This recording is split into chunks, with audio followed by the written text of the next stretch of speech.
topics, whether conscious or cosmic. It's never nonsense, mega levels are microscopic. It's a Killah Priest project, AD control the rocket. Before we land the plane, many things we engage and explain. The unexplained, without mask. Welcome to the Killah Priest podcast. Killah Priest podcast. Hey, wasn't expecting to see me. What's good, everybody? What's up? It's your boy, Coach Solo Jam, here on the main chair, co-hosting. Run the rock as usual. ADA Dizzle. Yeah. What's good? Sorry we're late. Yeah. Technical difficulties. Yeah, we got some technical difficulty. What's good, everybody? Hope y'all doing well. You know, my dad's on tour right now. He's right now in Colorado, I think. Yeah. He's living it up. We're gonna be here a little bit later. We're gonna have some guests in here, and we'll just have fun and talk a little bit. Yeah. Peace to everybody. Peace to everybody. Peace to Cap Jones. Yep. What's up? What's up? Yeah. And yo, peace to Brown Buffalo. Yep. Everybody's coming in. Godfather 3000. Yep. What's up? Oh, Godfather 3000. It's a dope name. Dope name. Peace, everybody. Peace, everybody. Man, yeah, I've been going. You know, what I mean, like, you know, if y'all was wondering where I was at, I know it's been about a week and a half since I've been out here. Yeah, you were gone last week. Yeah, I was sick, man. I was sick. I wasn't feeling well. I couldn't go on the Podcraft and give y'all half my energy. You know what I mean? I don't like feeling uncomfortable when I do things. I have to feel 100%. I have to feel good. You know what I mean? That's right. You know, if I'm gonna come on here, I'm gonna give you all my energy, and if I'm not feeling well, I can't do that. You know what I mean? So, but yeah, been well. How's everybody been doing? I hope y'all been doing well and prospering and living life and doing everything like that, and you know, feeling good. You know what I mean? Yeah. So That's what's up. yeah, man. Hey, how you been? I've been good, man. Just dealing with the technical, you know, doing some things. I finally had a day off yesterday, so that's cool because I've been working a lot at the spot, you know. Even right now, I'm in nonstop motion. Hey. Right now, a lot of good things. People are hitting me up for some mixing and mastering, so I'm trying to organize that. Gonna probably set up a studio website here soon. Just making progress. I could feel Mercury's going direct here soon. Ah, okay. Like, I can, because you know, like when Mercury retrograde happens, it's like the train slows down. So now I feel like the momentum's picking up again.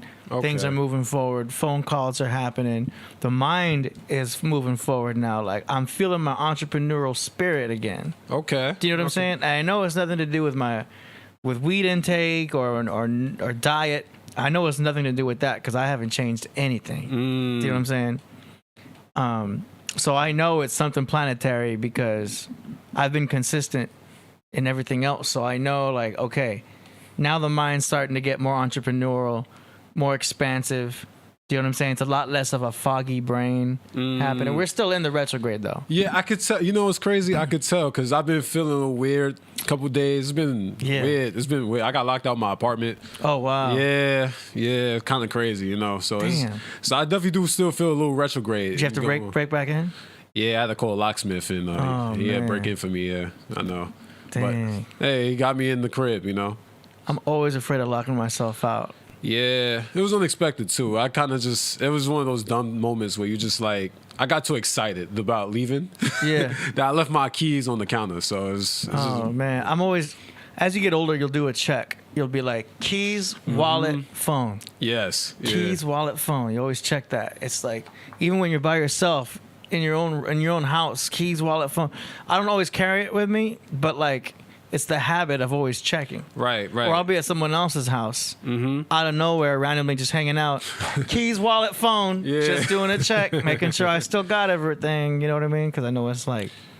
Yeah, I know what you mean, because I always typically do that. I always try to check my pockets for like all my belongings, and just ironically, I was like, I got too excited. I was about to go out. I was supposed to go to the club. Oh, man.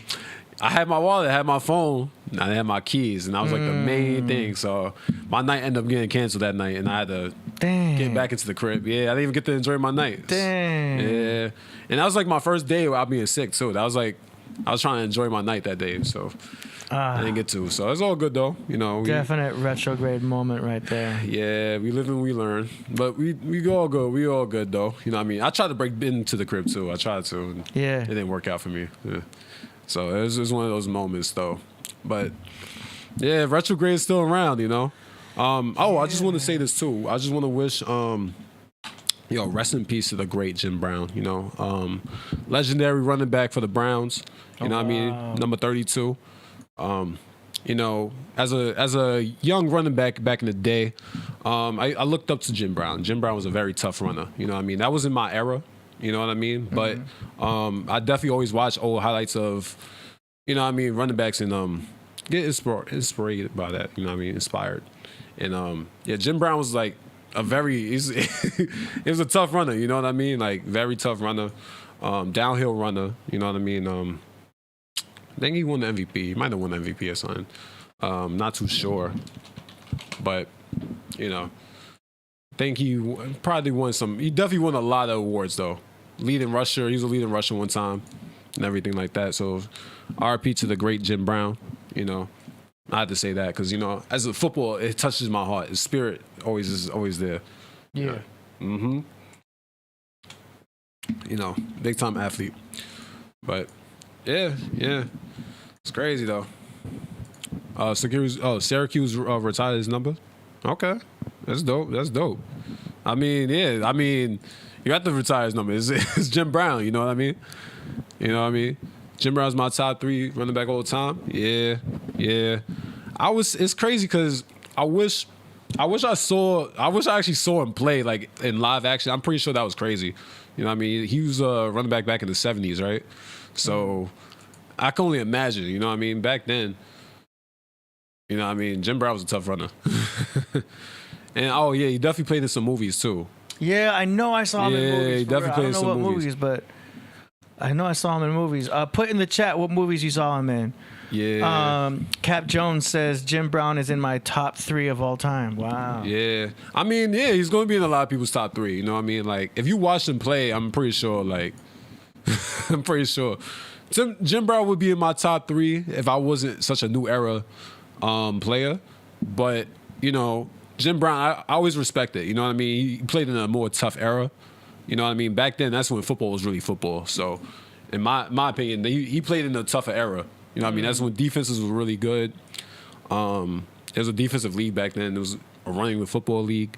Nowadays, there's a lot of passing and offense heavy. So, you got to respect that, though.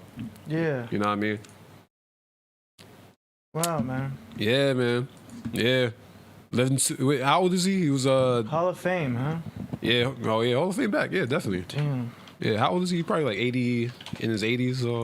87. 87. Okay. That's a good long life right there. Yeah, man. Most football players don't live to see that age, sadly enough, right? Like, especially in his era. I swear, like, that's a big thing because that's back when, like, CET was a new thing, concussions, ACL. So he actually survived a lot of different traumatic injuries and everything.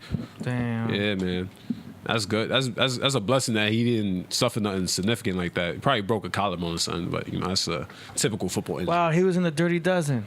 Dirty Dozen. Okay. Wow, Okay. my dad loves that movie. He would know who he is then too. Yeah. I mean, yeah, Jim Brown was big back then. Wow. This is his era, yo. Yeah, man. No shit. Yeah, I wish, you know, if I was Jim Brown's size, I think Jim Brown was what, like 6 foot? How big was he? 6 foot, 230 or something like that? 6'2". 6'2". Wow. Yo, I can only imagine if I was 6'2", 230 pounds. I wouldn't be here right now. I'll be in the league. But, hey, man, I'm still big for my size. Yeah, shout out to the great Jim Brown, man. Legendary. Man. Wow. Let's see what people are saying. Oh, Fella B's birthday? Yo, man. Shout out to Fella B. It was his birthday yesterday. Happy 53rd. You know what I mean? Oh, wow. Fella B 53? Okay. Mm-hmm. Shout outs, man. Happy birthday. That's great. 53 years young. Yeah, 53 years young. That's a blessing, yo. My birthday's actually in a couple weeks. Oh, that's right. Yeah, my birthday's actually in a couple weeks. Gemini season. Yep. Yeah, it was Gemini season for him, yeah, right? It's 20, Yeah. It's 20, the 22nd. Yeah, right on it. Yep. So shout out to Right my on it, Geminis, yo. We out here now. It's Gemini season now. Yep. I feel the energy too. We're towards the end of springtime right now. Mm-hmm. My birthday's in like, was it 2 weeks, I think? 2 weeks. I think 2 weeks. Ooh. Yep. Okay, hold on. Let's get the exact day. So you are in June. I'm in June 4th. June 4th. Ooh, okay. So we're going to celebrate June 5th. Yeah. Okay, so that's Sunday? Okay. So June 4th is a Sunday. Yeah, June 5th is a Monday. Okay. So we're going to have a birthday party right here, y'all. Ooh. Tune in for Solo Jim's birthday party right here. Big age. I mean, 27. Yeah, man. 27. I mean, we getting up there in age now. It's kind of crazy. You should come by the club the night before. Ooh, You know what I'm saying? okay. That'd be nice. We'll talk to your pops, you know what I'm saying? Because you get in for free. Yeah, all right. If it's your birthday. Well, you get in for free anyway because I'm DJing, you know what I'm saying? Right. But still. Oh, that mean, enjoy it, yo. Yeah, come on through, man. That'll be fire. But on that Monday show on the 5th, it's going to be have a little birthday party up in here. Okay. I mean, it's gonna be lit. You know what I mean? Shout out to my Geminis, yo. I got to figure something out. I got to figure out some kind of birthday thing up around here, some kind of decorations or something. Okay. You know what I'm saying? Something for the festivities. I'll see what I could do. Okay. Okay. I think we got your pops ready to join the Zoom. A word? Okay. Let me get him up in here. Yeah, let's get him in there, man. But, shout out to Fella B. Cat Jones, you said June 5th was your mother's birthday. R.I.P. Beautiful day. June 5th. Okay, so we're going to be celebrating more than just my birthday. You know what I mean? That's right. Yep. There's a bunch of birthdays around there. So, but yeah, feeling good though. Feeling good. 27. Yeah, shout out to Fella B. Cat Jones, you said June 5th. Hold on. Got okay. him muted. Hold on a second. Okay. All right. And okay. All right. So, we're waiting for Priest to join. I just got a notice that Priest is going to join us on Zoom here. Okay. And Eric, we got you right there on standby. Mm-hmm. What's up? So, let's see. Yeah, we're going to stand by there. We got you there. Okay. Joining that soon. Okay. I'm going to let Priest know. All right. Well, before he gets in here, I guess I want to talk about something real quick. Well, first I want to talk about this nice little question I got from a subscriber. It says, should women be accepted to give men something after a date? This is a question that I got from a subscriber.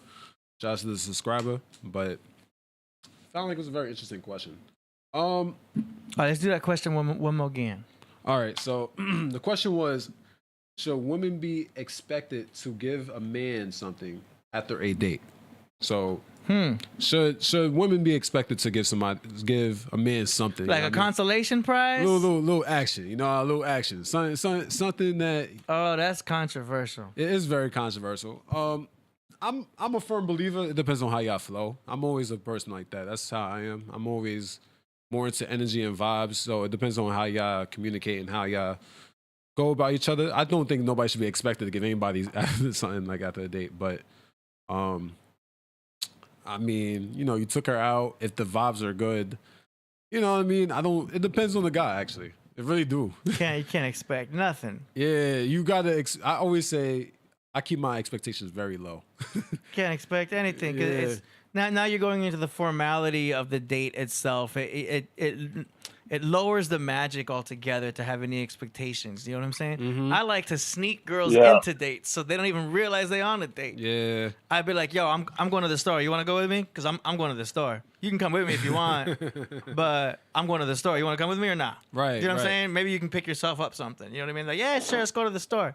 You know what I mean? We're just going to the store, right? Mm-hmm. End up going. That's when you start joking around, start playing, like, oh, you know what I mean? Like, just start playing. Yeah. Next thing you know, you're working like you're on a date. You know what I mean? It feels like you're on a date, but you're not on a date. Right. You may not have to even pay for anything. You know what I mean? Mm-hmm. But next thing you know, you spark enough interest in her, and she wants to do other stuff. You know what I mean? Yeah. So that's a good like sneak date. Next thing you know, it is what it is. But the formality of the dates to where like, oh, I'll pick you up at 7.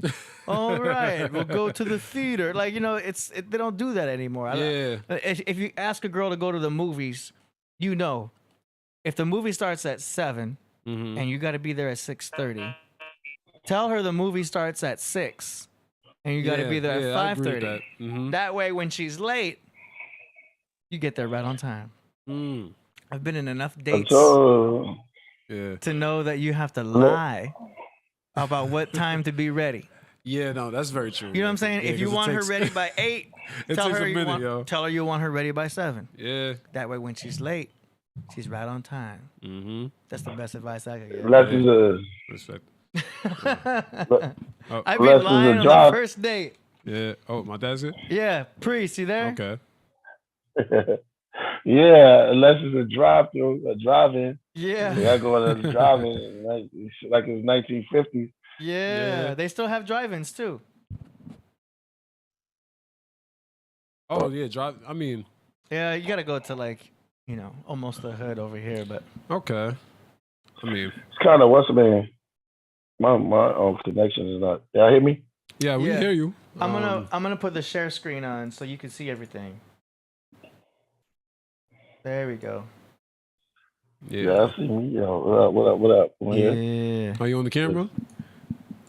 He doesn't have hold up. his camera's. He's hooking it up right now. Okay. I was in the cam. Oh, what's good? Yeah. And put you right there. So we gotta. We're gonna bring in Malak here real soon. Mm-hmm. Yeah. Well, fella B says you can't get mad at your wife's choices. You're one of them. Can't get mad at your wife's choices. You're one of them. Oh, okay. I see what you're saying. I got you. Okay. Yeah. I feel like she should be your That's choice. a whole other situation. Right choice. Once you get married, it's like you got the government involved. Yeah. You don't have to though. Right? You don't have to. You could just get married like without the government's yeah. You know what I mean? Marriage is a choice, you know what I mean? Yeah. So once you bring in legal documents though, you forming a corporation. Yeah. You know what I'm saying? You're making her your business partner. That's true. You know what I'm saying? Yeah, I'm a firm believer. I don't want to do all that.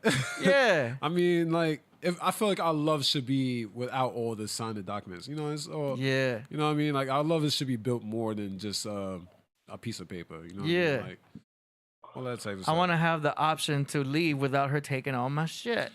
Yeah. Or half my shit. Never know out here too. You know what I'm saying?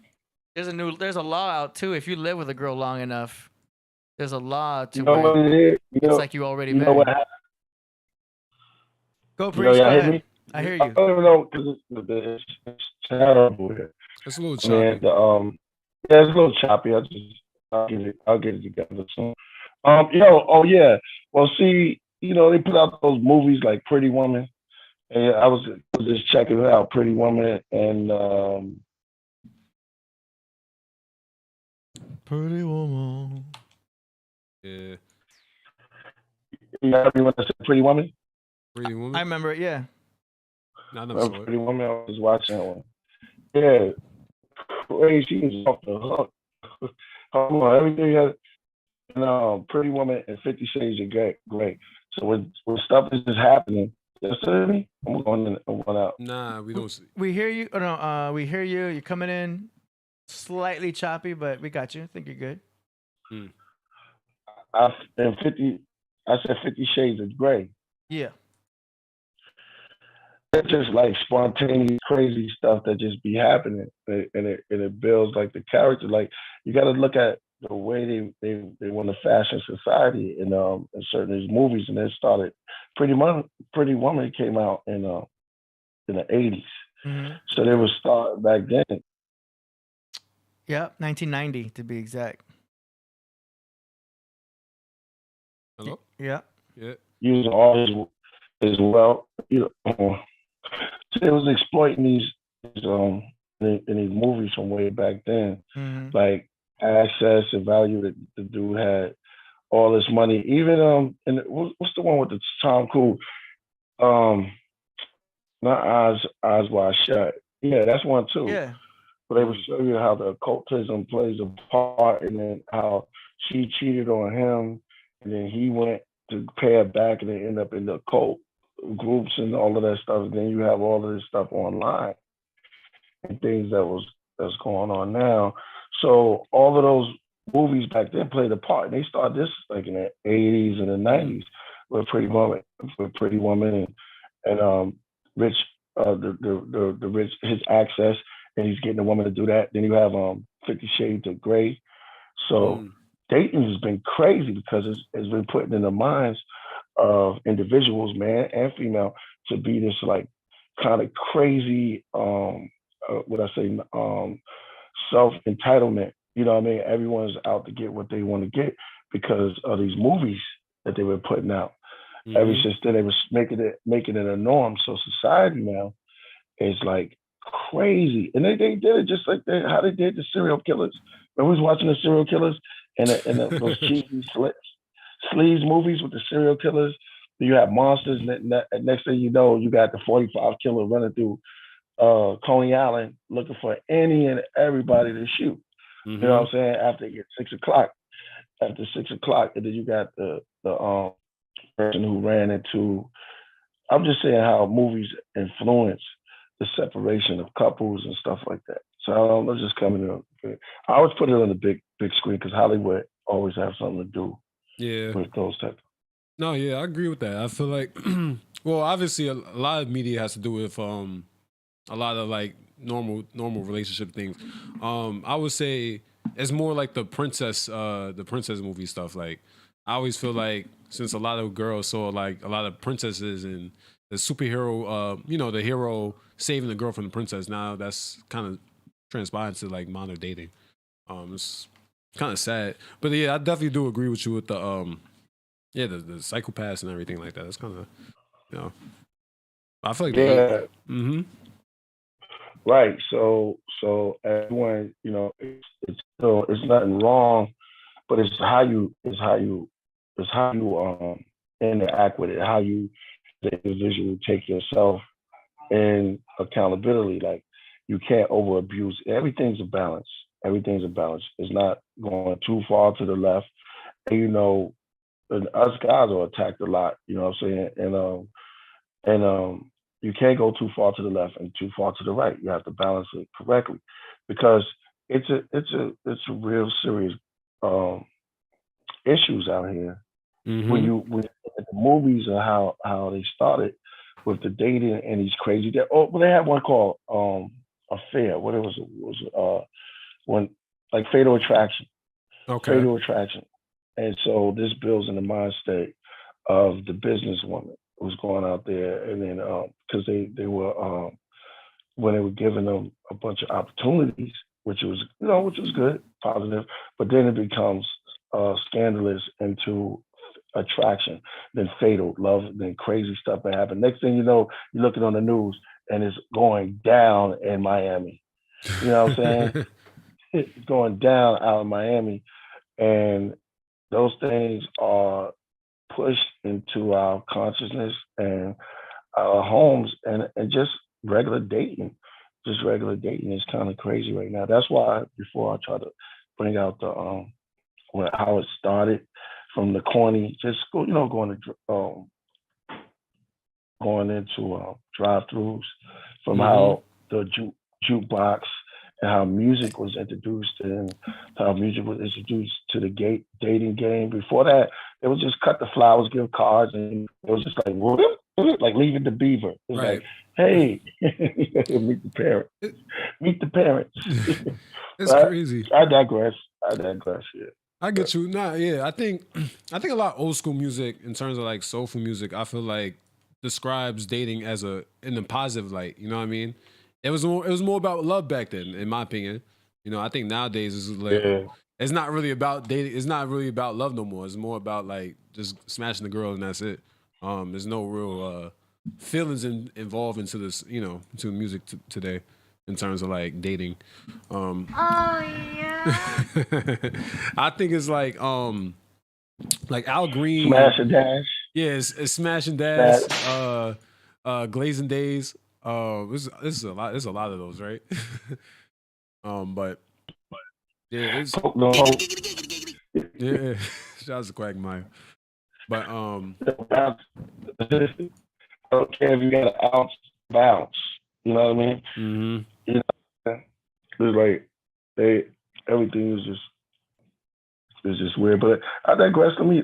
I want to hear from y'all, man. You and AD are doing a great job. We just came back from I don't want to change the subject, but yeah, I just want to let everyone know we just came back from Forgosa. Okay. Yeah, how was that? Hello? We're in Texas and we're in Austin. It's been going great so far. Everything's been happening on a high level, and just get back into the swing of things. Y'all hear me? Yeah. Yeah, we hear you. We hear you now. Oh yeah. Just want to let y'all know. Or I'm in the room right now. Cause y'all can't see me though, right? Nah. Right. Oh, that's good. Yeah. That's good. Cool. Yeah, you're in All right, you're in a different realm right now. I have a bad connection.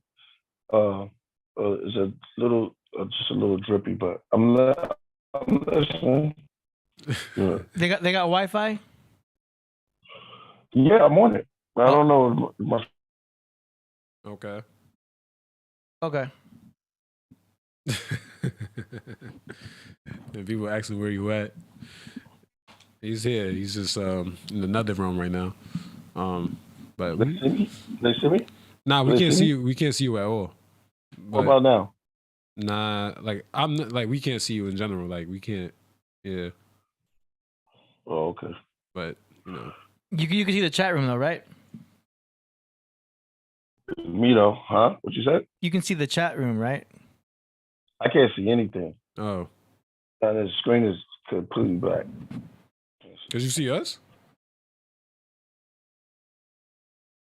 Well, I don't know if you can see us. all Okay. right now. Okay. I'm gonna go to that. I'm gonna go to the chat room and come back. I'm gonna leave and come back. All right, for sure. All right. Do. It sounds like he's on the other side of the matrix. Yeah. I mean, you know, it's probably the connection right now. So, you know what I mean. Remember when Neo left the Matrix? And there was that sound that was like, oh. Yeah. Oh man. Oh, there you go, right there. I see it. Uh-oh.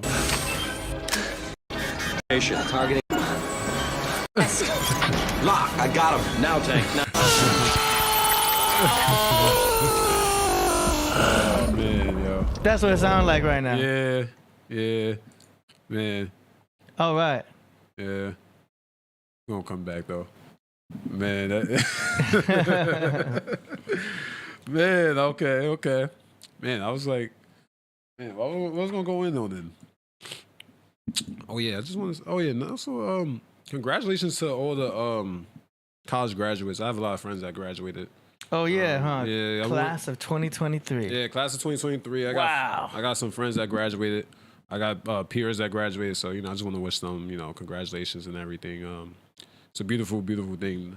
College is so difficult for people, you know, and I definitely really respect a lot of people who finish school. You know, I mean, school's hard.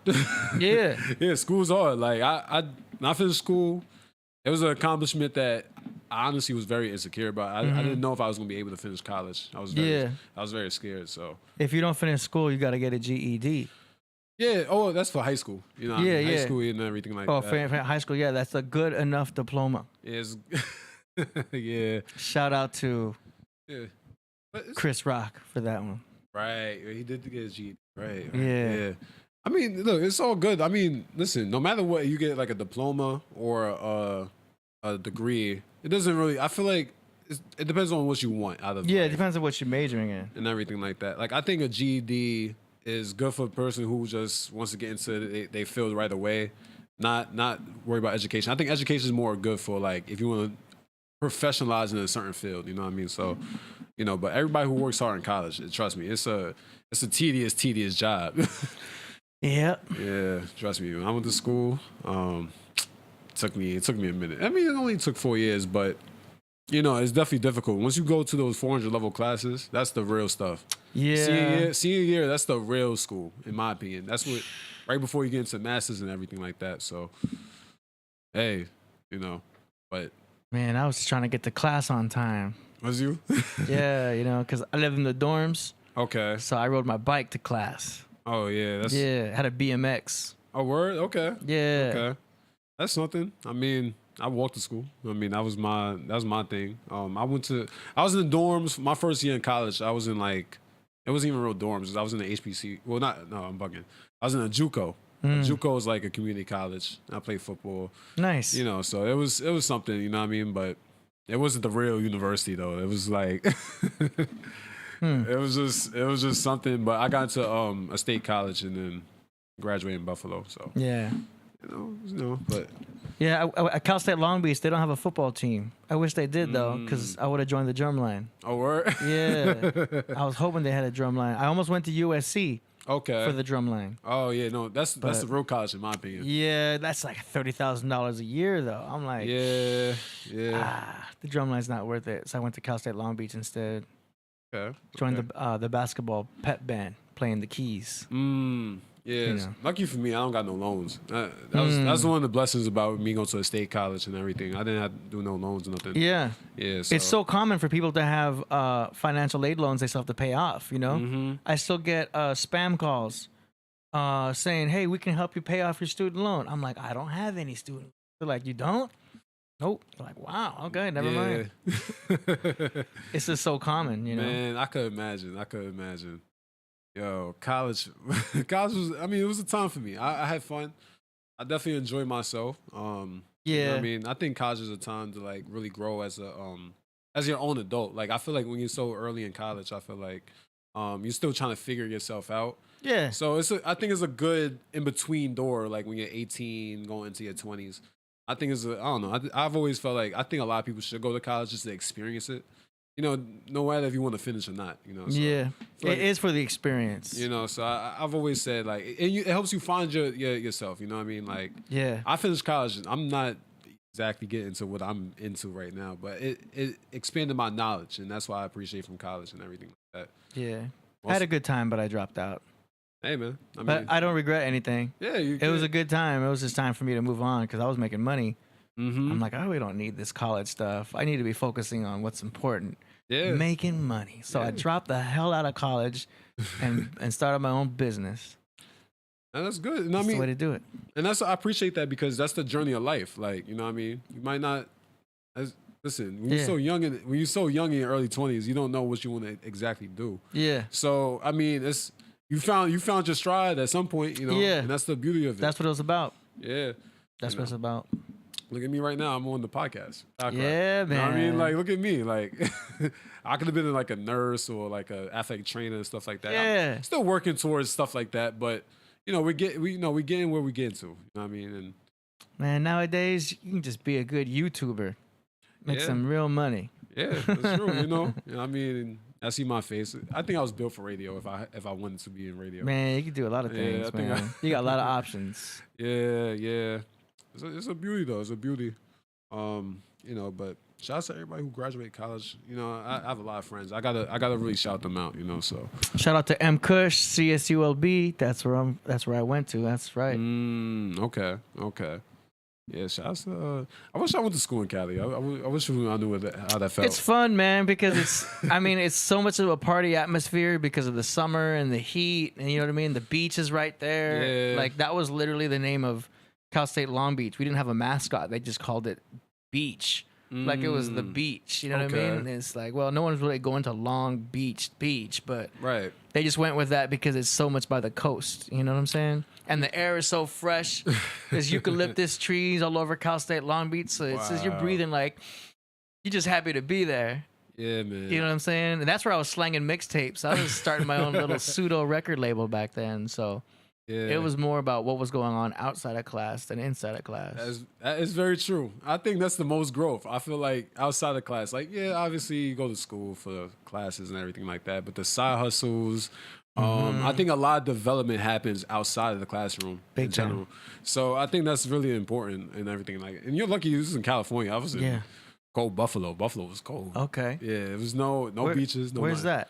That's like upstate New York. Oh, okay. So that's like 8 hours from New York City. You know what I mean? That's out the way. And trust me, it was cold. We didn't really get to enjoy. Man. We only really get to enjoy it like at the end of the school year. That's the only time to really enjoy it, or the very beginning. So it's a very I'm a little jealous about the beach and everything. That's like can't imagine, but hey, at least y'all got some bomb ass pizza and bagels out there. Yeah, we do.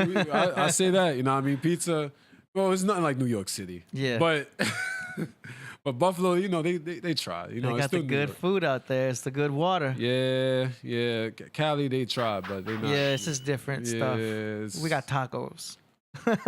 I got Mexican food. I'll give you. You know what I'm saying? Yeah, I got Mexican food. We got Tex-Mex. Okay, you got a question here from Danny Salinas. Oh, okay. Quick question for Solo. I know you probably have a lot of favorite songs from your dad, but what is your favorite album? Peace AD for Holding Down Always. Yeah. Man, my favorite song? Good question. Man, it is a good question. You know, Happy was one of my favorite, honestly. He made that song for my great-grandmother. My great-grandmother passed away. That was one of my favorite, to be honest, because I don't know, it was man, I forgot the sample. But that was one of my favorite. It touched my heart. That's really what it is. Happy. I was on I think that was on Black August, if I remember correctly. Oh, Happy. Yeah, that one hit the radio. Yeah. My favorite song. Hold on. Yeah. I got this. Yeah. But that was go ahead. But that was always my favorite as a kid. Like growing up, that was my favorite. So that's what I always I don't know why I'm blanking on the sample though. The sample was mini somebody knows it. Somebody help me out. But yeah, Happy was my favorite though. That's honestly what it is. It was made for my great grandmother. No,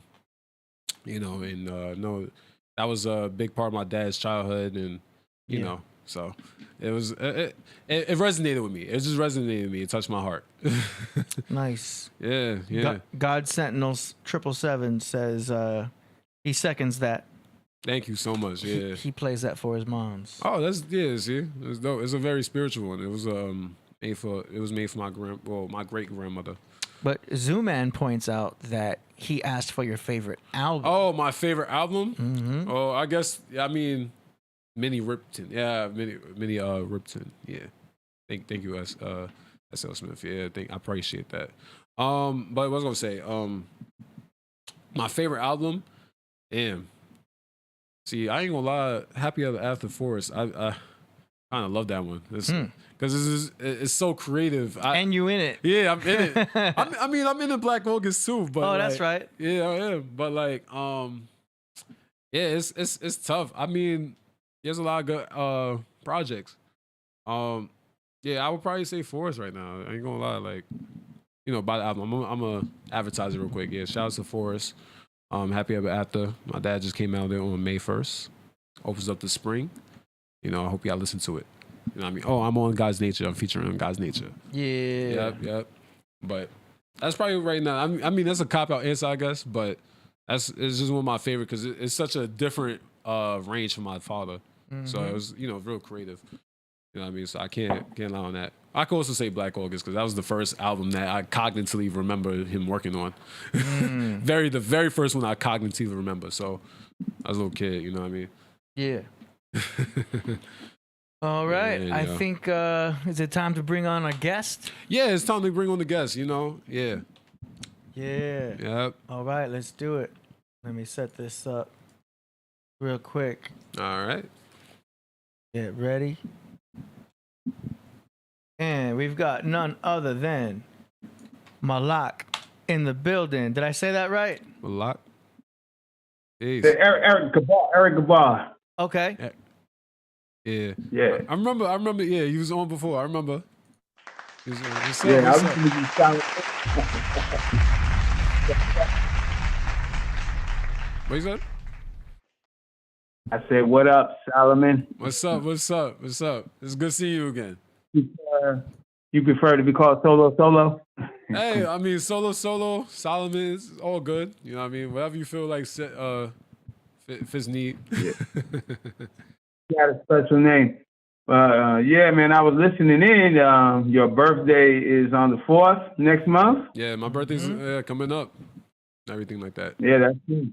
Thank you. You know, thank 4 is a very powerful number to be born under, the number 4. Yeah. Okay. That's my lucky number, actually. Well, it should be. Yeah. It definitely is. Always. Yeah, because they are 4. Did you know that the number 4 is Aquarius? Oh, is it really? Okay.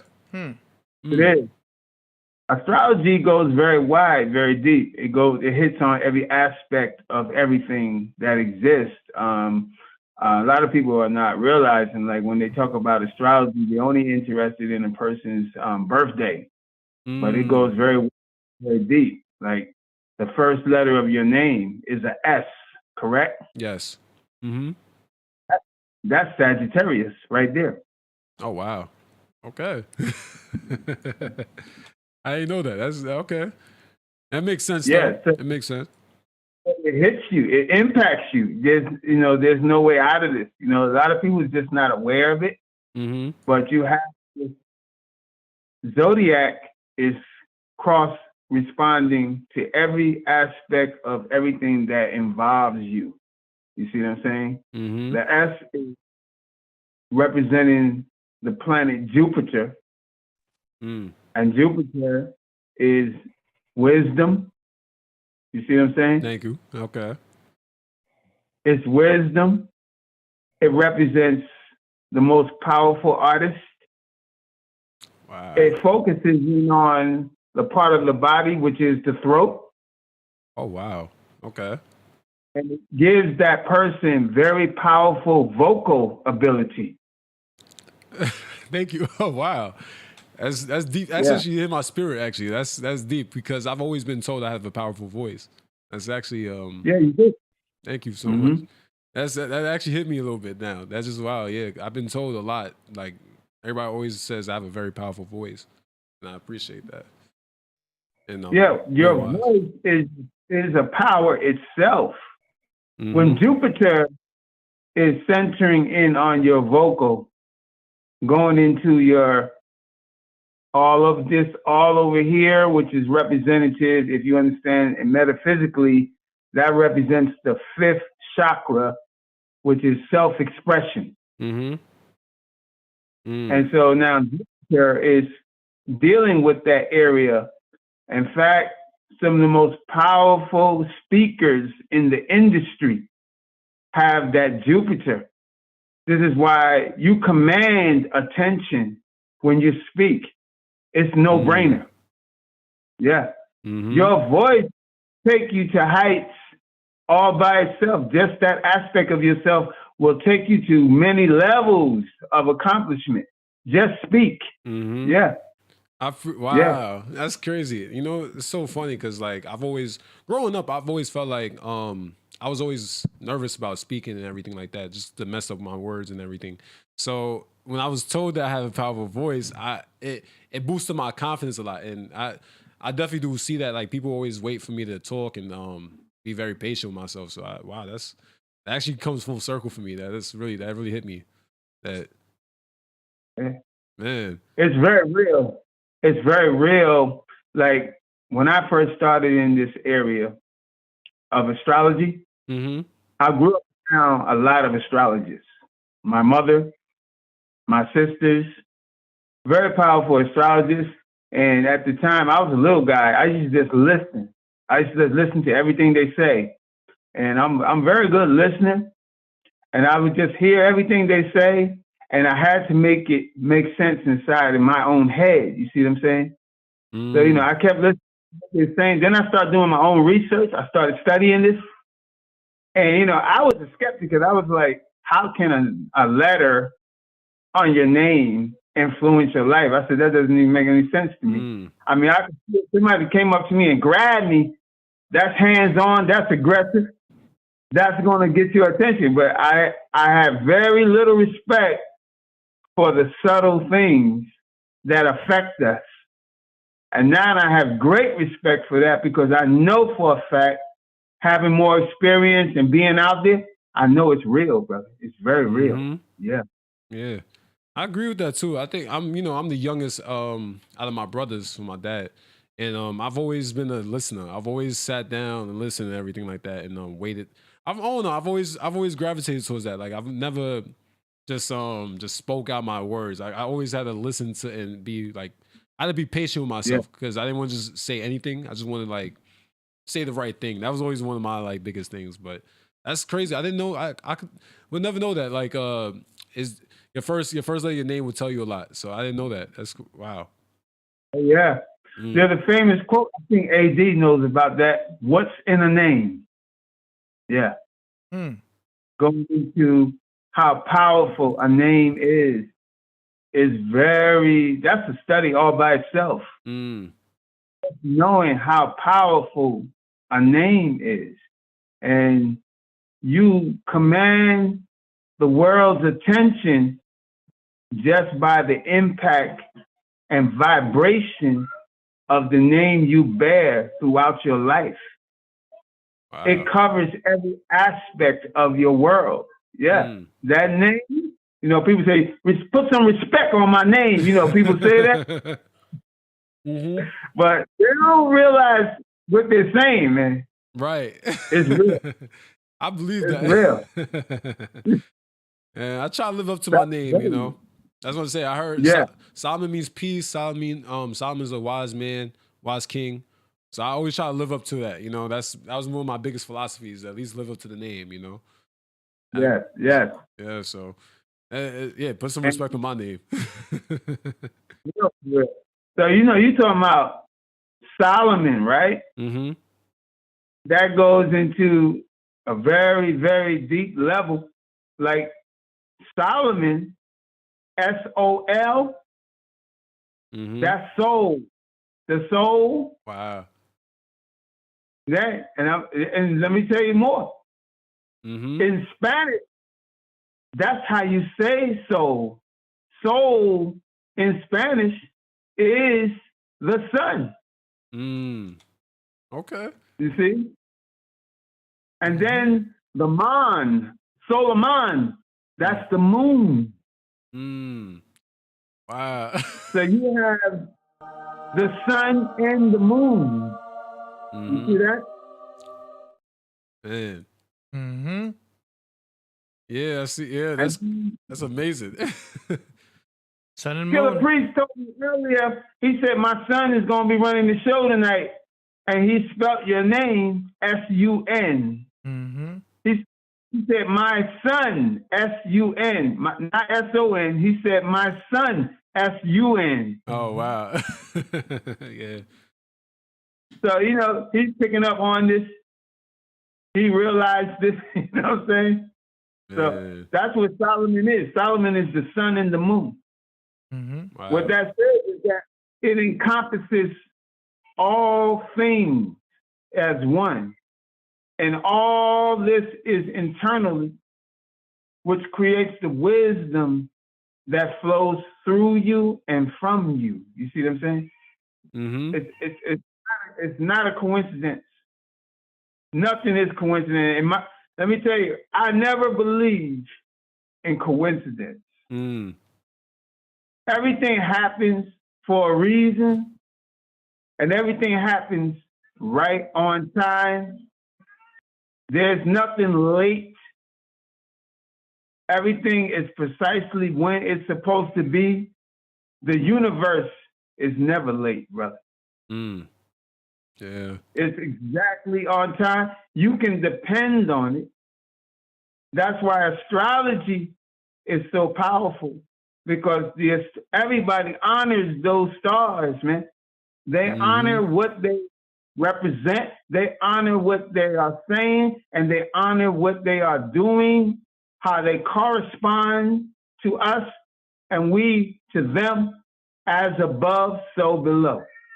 Mm-hmm. Man. So that's in and of itself another whole study. You see? Yeah. As above, so below. As above, so below. That's dope. Yeah. That's wow. That's really that resonated just now. Wow, that hit my spirit. Thank you for that. So, it's all happening together. Everything is happening together. Mm-hmm.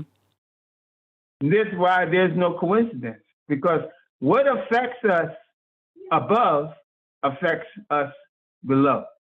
It's known as the macrocosm and the microcosm. Okay. You see, there's a microcosm that's responding to the macrocosm. Okay. The macrocosm is responding to the microcosm. You see, the large and the small. You see. Yeah. So when you look into your name, Solomon, you're talking about the power of the ability to speak and to learn. A person who is ruled by the number S, who is dealing with the planet Jupiter, is one of the wisest people that you can ever run into. Wow. And I can tell you, this time tomorrow, you'll be more powerful than you are today. Yeah. Because you just gravitate towards wisdom, knowledge, understanding. It's in you. It can't go away from you. Yeah. This is you. Yeah. You're expanding. You're always expanding. You're always expanding. This is what the S is doing. You're always expanding and encompassing greater. This year, this time next year, you will have even more wisdom. And the person with the S is a powerful student. Wow. Teachers are proud of them, you know? They like having to be, because a teacher wants to know that it's doing something, you know? He wants to know that he's making a difference. A real teacher with a passion for teaching wants to know that their student is getting something out of this class, you know? Yep. You are a powerful learner because at once you are a powerful teacher. Wow. I feel like wow, because it's resonating with me because that's how I look at life. You know, I'm always willing to learn. Just different things in general. So like that's actually resonating with me, especially like I've always tried to be the most wisdom I can. I always try to give my wisdom out to somebody, and hopefully they take it and they could like accept it, and understand it. You know what I mean? Like, so I've always thought about my philosophy in life in general, like always learning, always being willing to like, improve as a human being. That's just how I am as a person, So wow, and that gives me such a wow. I knew names could always resonate with you, but that was really deep. That hit my spirit because Solomon, I always try to live up to that name. I always try to live up to it. Yeah. Well, like you might say, don't stop there, right? Because the student that has a teacher that has the letter S in his name, that student will always get. He will always get it. The teacher knows how to get inside the student's head. It's like they're stacking stuff on the student. Hey, take this, take this, take this. And they say, oh, I get it. I like this teacher because I get it. But with the other teachers, I don't get it. Right. They know how to reach inside you and place things inside you. Be careful with women because women are hypnotized by you. Yeah, they don't even understand what's going on. Right. They're all in your charisma. They into your charisma. They're getting all this energy, and they just like, wow, wow, wow. And they go crazy. And the voice, women go crazy with a voice, man. A voice can control and lead. Mm-hmm. It's a dangerous thing. I agree with that. Yeah, I agree with that. Yeah, but see, know yourself. Know who you are. Know what you do, and you are improved. You see what I'm saying? Mm-hmm. You said, I got to back off here because look, man, I got 50 done came in. Now here come 100 more. Hold up. Let me slow up because I don't want all this right now. I got somewhere to be. And that's your power. Your power is to gravitate, to bring towards you. You see what I'm saying? Okay. When you go into the next letter is an O, right? Mm-hmm. Don't want it. The O wants time out. The O wants quiet. The O wants to chill. And the O sometimes got to get away from the people. They just want to be by themselves. Okay. The O person is not always, sometimes they love to be alone. Wow. In the background, chilling. No one else around. They're not bored with themselves. They love themselves. Mm-hmm. They don't need the company of others, but it's just the S loves the crowd. You see? Wow. Okay. The S loves a lot of excitement, a lot of energy, a lot of people. It's almost like the opposite of the O. That's crazy. What? Yo, it's almost like you know me. It's funny. I know you by the astrology. See? I know you through the astrology. Yeah. And once you understand these components, these vibrations, then you trust them because they never fail. Yeah. Wow. They never fail. Thank you. Wow. So it's so all right, so we got the S and the O.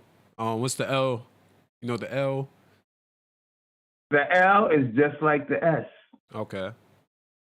You have S, you have G as in God, L as in love, and C as in cat.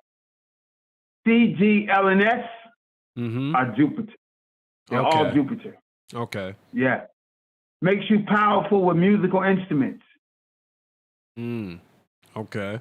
Makes you powerful with art. You have a great love for the arts. Some find that they are good with the canvas, painting or drawing or sculpturing. But the thing is about the S is they're dangerous because they learn too easily.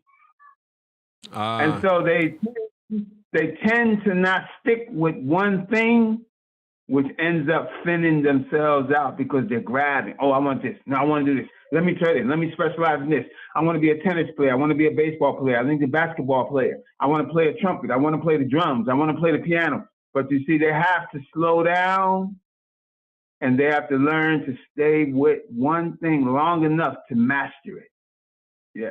I agree with that. Because of that ease of access, they tend to go to too many different things. And they look good with a lot of things, but only they know I could be better if I would just stay with this one thing right here. You got to find the passion. Yeah. Yeah, no, that's crazy because I'm really multifaceted into different things. I do get a little distracted with myself. I like sports. I play sports. Like music. It's like I get so overwhelmed with things. I like health. I love health. You know, that's one of my biggest things too. So I try to get all this different knowledge and different resources. So that actually hit me. Wow. It's a lot. Wow. As a Gemini, because you mentioned that you are a Gemini. Yeah. You are a powerful investigator. Gemini is very good private eyes. Or what they used to call back in the day private dick, which that don't go too well today because of slang, you know. But the Gemini is a very powerful investigator.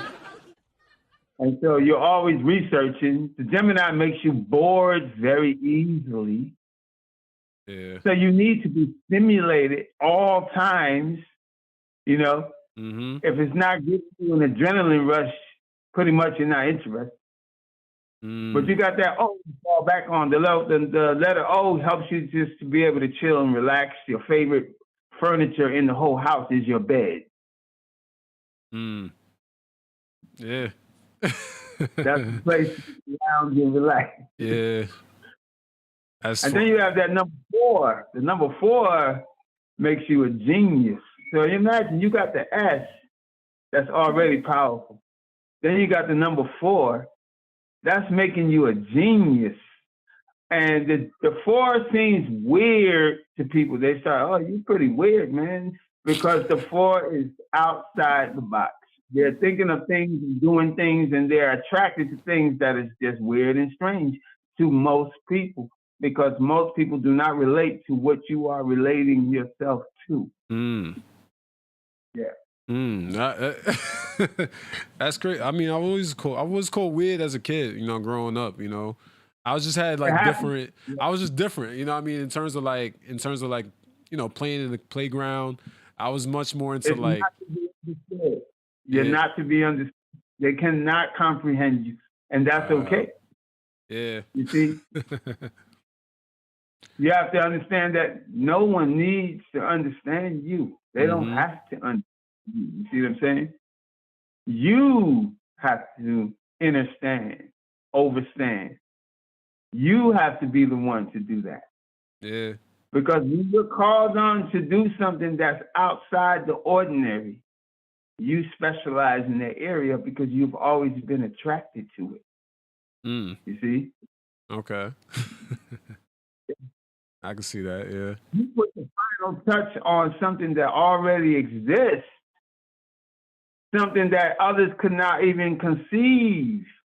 They could not even realize, and they'd be like, wow, they're just blown. How the hell did you come up with that? You see? That's the 4. Because they things at an angle, on an algorithm that people can't even grasp. And then the 4 is into the future. Okay. They into the future. And they time travel. Because they go into the future and bring it back into the present. So if you're wondering why you're weird and strange, it's because you're hitting on things that's not even here yet. Okay. You have the ability to travel into the future, and then you have ideas that people are like, where the hell? They can't find these things because they don't exist yet. And you can hunt them and bring them back. Man, I'm learning new powers I got. Listen, you're going to continue to do this. There's nothing you can do about it. Man, it's crazy. I try to be so self-aware of myself. That's the thing. It's so funny because I know I'm a little. I got different tendencies about myself. I'm very sharp to things. I pay attention to a lot of different things. You're definitely right about the boredom. I get really bored. You got to stimulate my mind a little bit. That's with like dating and just different things in general. You know what I mean? So it's actually. I think I'm very self-aware, but I know I always got room to grow. That's why I always try to like be patient with myself and try to slow down because I think I be knowing everything already and figuring it all out. So yeah, that's wild. I have news for you, brother. You have another zodiac sign that you're probably not even aware of. Oh, am I? What year were you born? I was born 1996. 1996? Yeah, 96, yep. Wow. Brother, you are a Sagittarius. 1996 is the year of Sagittarius. Okay. The whole year. Yeah. And see, this is astrology that a Western astrology doesn't really get into that deep. But those signs are just as real as the month-to-month sign. You have year-to-year sign. Okay. Year to year. Yeah. And the sign after your sign yearly, 1997 is the year of Capricorn. Okay. You see, just to get you understanding. Mm-hmm. And the year before the year of the Sagittarius is the year of Scorpio. So you got a Scorpio in back of you, and you got a Capricorn in front of you. It's and funny. these are the 12 signs of zodiac. Yeah. Yeah, no, because I've been told my I remember I was told my rising is a Capricorn. I think that's what I've been told before. So that's actually interesting. That's interesting because Capricorn is they're more down to earth, and they're more still. But the Gemini loves danger because it stimulates them.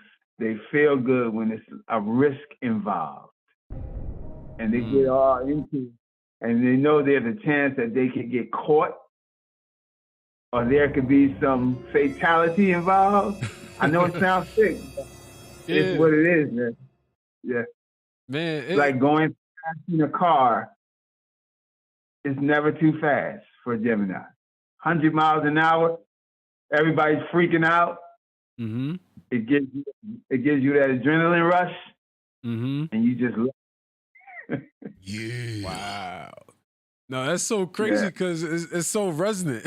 I always feel like signs do tell a lot about a person in general. And I never really paid attention to it. I just know I had certain tendencies from Geminis. You know, I was always told that I can't stay in one place. I gotta move around. I do get bored really quickly in terms of like just, you know, you got like it has to be stimulant, and I don't know. It does tell me a lot about myself in a way. So, you know, it's, wow. I'll give you $100 if you can stay still. Nah, I already know I'm losing that. Oh, I'll try my best too. That's the funny part. But I know I'm gonna move around. In fact, a Gemini mastering the art of being still is a Gemini that has mastered themselves, because it's almost impossible. Yeah. Wow. But anything is possible, though. Why would you be still? That's meditation. Yeah. Meditation is someone who's mastered patience. Geminis lack patience. Okay. And this is what their challenge is in life. They have to master patience. Very difficult for them to do. Being still, inactive, is difficult for them. Very difficult. Plus, you being born on the 4th is super mental. And Gemini is super mental. So good luck. Heavy mental. It is. Yeah. Killah Priest. Yep. Your father is also very mental because he was born the year of Libra. We established that on the last show. Yeah. So, very compatible with Gemini is Libra. Very compatible with Aquarius, which is the number 4 with Libra. So y'all very much can reach each other very well based on those two aspects of your own self. The Gemini section and the Aquarius part of you, that goes very deep with Libra. In fact, you would be very good also with Leos. Yeah. Leo is a very good sign, and Aries. They're very good people with you. Yeah. Interesting. My best friend's Aries. It's very interesting. So yeah. Wow. They're all fire. That's all fire right there. And then my father's a Leo. So that's crazy. Yeah, so Is that something? Y'all like match each other. Y'all got both energies there. You got the Sagittarius, he got the Leo. They have an affinity for each other. You have the Gemini, he has the Libra. They have an affinity for each other. Yeah. So y'all good all day with each other, man. All day. Man, that's crazy. I find it's touchy because it's like, oh, this is really, it tells you a lot about a person. You know what I mean? I feel like I think a lot of astrology tells a lot about a person, and it's crazy. Yeah, you're right. Like nothing happens into coincidental. Yeah, nothing happens by accident. So it's kind of like, you Right. know, I do see this all being true. You know. Oh yeah. Mhm. Astrology is the intelligence of the heavens, brother. Mhm. Something that's so intelligent that it would blow us away if we could even go 2 feet into it. We'd be blown away. Mm. We're just hitting the surface, man. This stuff, major, brother. Major intelligence. But all that intelligence is within you. Mm. The universe is within you. You see? When you look out, when you look towards the heavens, you're looking at your reflection. Man. That is your reflection. When you look at your physical, that is not your reflection. Your reflection is the universe. Mm. Your physical avatar on earth is the body you receive from birth. Okay. That's just to coexist on this plane of existence. That is so you can go here and there, to and fro about this earth and this universe, but you have another body. And that is called the soul, which is the first 3 letters of your name. Mm. That's where meditation comes in, because you need to discover that body, which most metaphysics call the energy body. Okay. Religion calls it the soul, which is the same name for the language of Spanish, because that is how you say soul. In Spanish, the word soul is son. So you are a son. This is why we call our children, that's my son. Mm. It's correct. And then you look over and you see your sibling, a female, and you say, that's my sister. You know, you recognize her as the star. Wow. Then we see our elders and we say, Miss Star. We recognize him as the elder star. You see? Mm-hmm. This is what's going on. We are dealing with a understanding that we are the universe and the universe is us. You are the all and the all is you. Mm. Like the saying, all for one and one for all. It's the same thing. Okay. Mm. Damn. We need this illusion that we are separate from each other. It's an illusion. We are no more separate than your head is to your neck. We are all together. The illusion that we have been given is a gift to see ourselves individually. As an individual, you can travel, have experiences, do things, take action, move around, but in fact, we are all the sun. And the sun is us. We are the universe because the sun belongs to the universe, and the universe belongs to the sun. And we are all sons of man.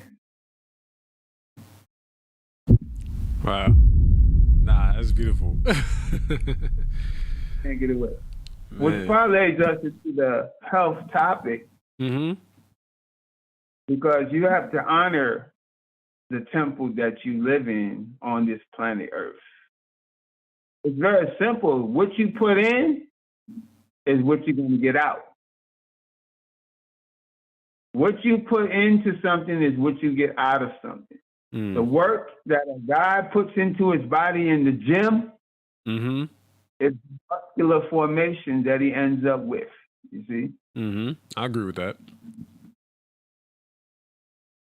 The athlete running on the track, he practices every day to get the most out of himself. He's pushing himself beyond the envelope. He's pushing himself beyond to become that track star.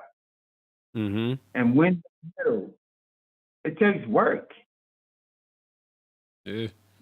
Aging. We age, right? Yep. We get older.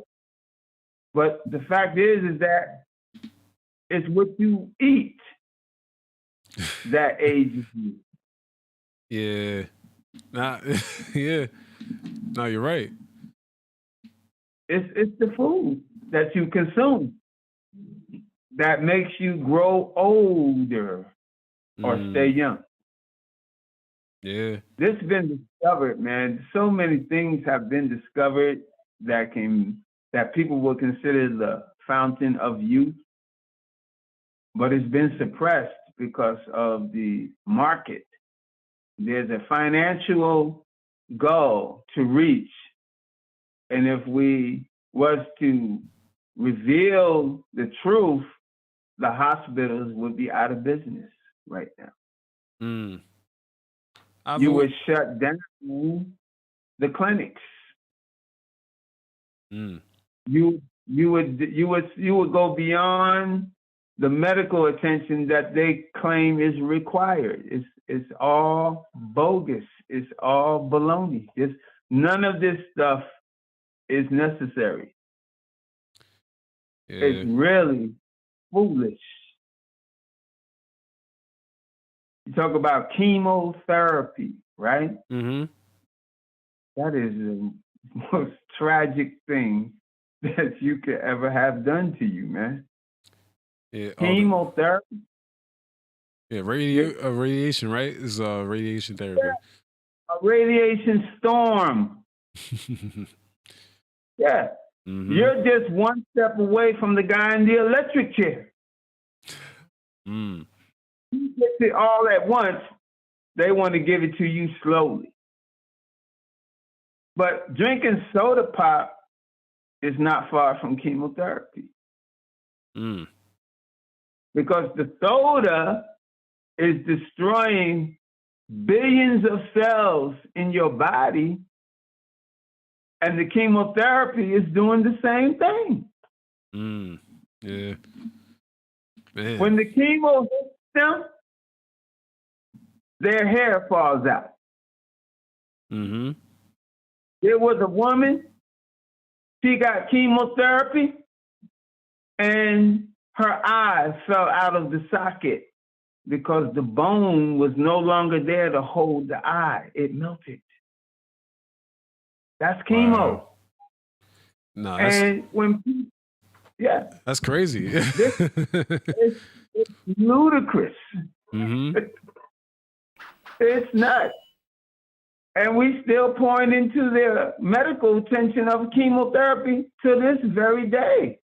The information is not impacting enough. People don't realize the consequences of getting that form of treatment.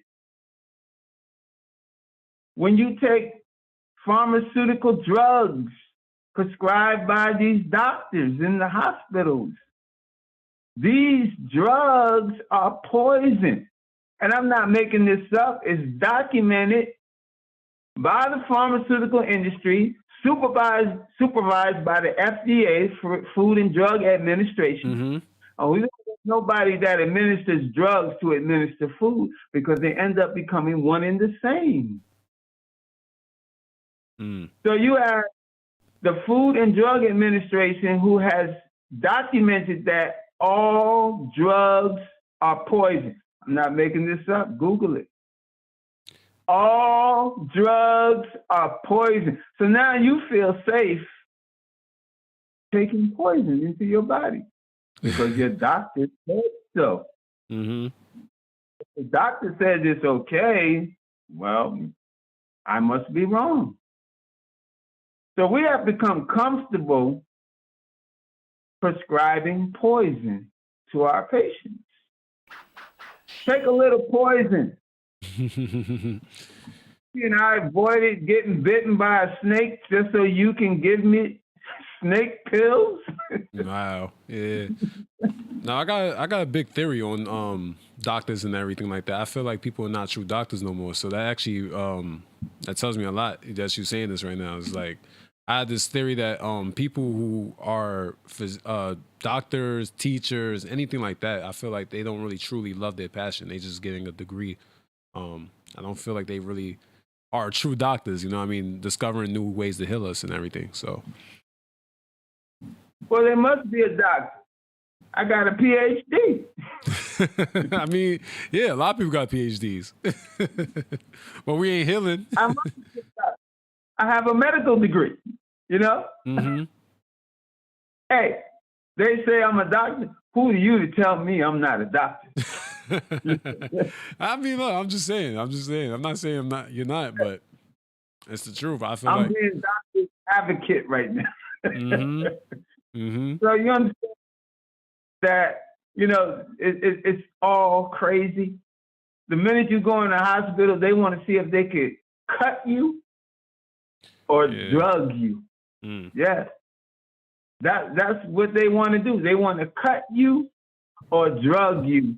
You never know which one they're going to try to do. They want to get it into you.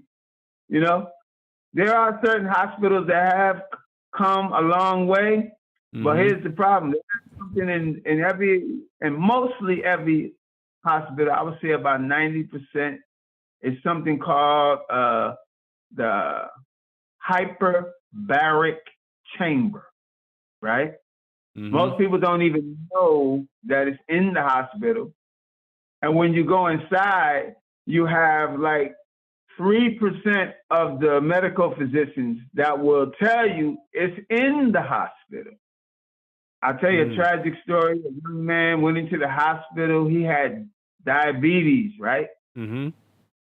15 years later, he still has diabetes. They haven't healed him. They treated him, right? Mm-hmm. And then his diabetes was so bad that they told him they would have to amputate his leg. Mm. Yeah. And he felt a little sad about that, but because, you know, we are taught to listen and obey. There's a doctor talking. What do I know? Right. He's the man, you know. This is how we think. And he said, well, doctor, do you have to really? He said, yeah, it can be very bad, you know, if we don't take it. So he agreed. And, you know, you got to sign a contract right after that because I'm not responsible for what happens to you. So the next thing that happened was another doctor approached this man. And he said to him, sir, you do not have to have your leg amputated. He said, I don't. He said, but the doctor, he said, no, listen to me. Same hospital. Mm-hmm. It's like that cartoon. You see a devil on one shoulder and an angel on another. Yep. He's standing there, and the doctor said to him, no, you don't have to. He said, we have something that can help you. It's called hyperbaric treatment. He said, well, what? Wow. He said, it's called hyperbaric treatment. We can put you in this chamber. It will heal your leg. You can keep your leg. So he said, wow. Like, he just told me I had to. He said, nope. I want you here. Take my card. I work here at the hospital. I'm going to take care of you. The other doctor came back and he said, well, doctor, guess what? He said, well, I can keep my leg. He said, what do you mean you can keep your leg? He said, no, the other doctor, he said something about some kind of hyper machine that can heal my leg. He said, nah, that doesn't work. Wow. Okay. That's crazy. You can't. You think that works? He said, nah, listen, I know what's best for you. I'm your doctor. You're getting your leg? He said, okay, doctor, all right. This guy was easy to move around mentally. Well, a few weeks later, the other doctor don't know what happened to him, but the doctor who prescribed amputation cut his leg off. few days later, the man died. Wow. Yeah, sad story. That's crazy. This is what's going on. Mm-hmm. This is what's going on. I was watching, there was a show that I used to watch when I was a young man. It's called 2020, right? Mm. And they decided to investigate hospitals. And they told us a story. They said, there are hospitals that are doing unnecessary procedures, operating on people for nothing who didn't need it. And, they got everybody's attention. This is 2020. This is an award-winning show that comes on every Sunday, right? Mm. All of a sudden, the guy checked himself into the hospital to see if it was true. So the reporter checked himself into the hospital, and the doctor, no later than a few minutes, said to him, we're going to have to do a procedure on that. Yeah, you definitely have a serious problem there, can lead to cancer and ultimately your death. And he said, really, doctor? And he knew he wasn't sick. And the doctor set him up with a date to get an operation. Mm-hmm. He said, I immediately checked myself out of that hospital and went to another hospital for a second opinion. When he got to the other hospital, they said, sir, there's nothing wrong with you. Who told you this? Yep. That's crazy. See? They exposed that doctor. He was embarrassed, and he lost his license, period. He couldn't do nothing else. Mm-hmm. Man, you know how much money you get? Well, I'll tell you this. If you have a pregnant woman, right? Mm-hmm. Goes to the hospital to get an operation. To have her baby. I'm jumping ahead of myself. She goes to the hospital to have a baby. The doctor will tell her that she needs a cesarean. That's when they cut the baby out of the womb. Mm-hmm. C-section. And another doctor will tell her she doesn't need it. But guess what? It's been reported you get $3,000 if she has natural birth. Oh, really? But it can be up to $15,000 if she gets a cesarean. Yep. So what do you think the doctor's going to do? There's the Rolls Royce I could be driving, or I could stay with the two. You see what I'm saying? It's supposed to depend on whether she's able and capable of having the childbirth normally. If she's able to prove that she can't have it normally and she can't stand it and she absolutely has to have the C-section, then that's supposed to be a plan B. But it's not supposed to be encouraged if it's not necessary, of course. Yes. And it's mostly encouraged because there's some money at the end of that. Yeah. You see what I'm saying? Mm-hmm. Yeah. And so you have also the understanding is that children that are born out of a C-section, they have difficulty in the world years later when they become a child, then a teenager, an adult. They have difficulty with fitting in. They actually have psychological problems. They find it difficult to maintain a normal life function mentally or physically. And there's nothing, no scars or anything that you can see. So it's easy to conceal that C-section. You don't have any difference between normal births, but it's also reported out there, and you have to really dig hard to find this information, that C-sections cause a lot of problems for that child in a social existence. Very difficult. Wow. They never feel like they fit in, and that can affect a lot of areas of your life. Yeah. Yeah, I could. Wow. Yeah. Okay. There must be something spiritual to that. It gotta be something spiritual to that, right? Oh, brother, listen. You are a spirit. It's always spiritual. Matter of fact, I can hit a high note right here inside your brain. And now, when I was young, they didn't have this information. They had it, but it was more suppressed. Now, it's not so suppressed. They have inside your brain, which is known as a pineal gland, which is connected to your midbrain. And midbrains are hardly even talked about. And then you have also the medulla oblongata, okay?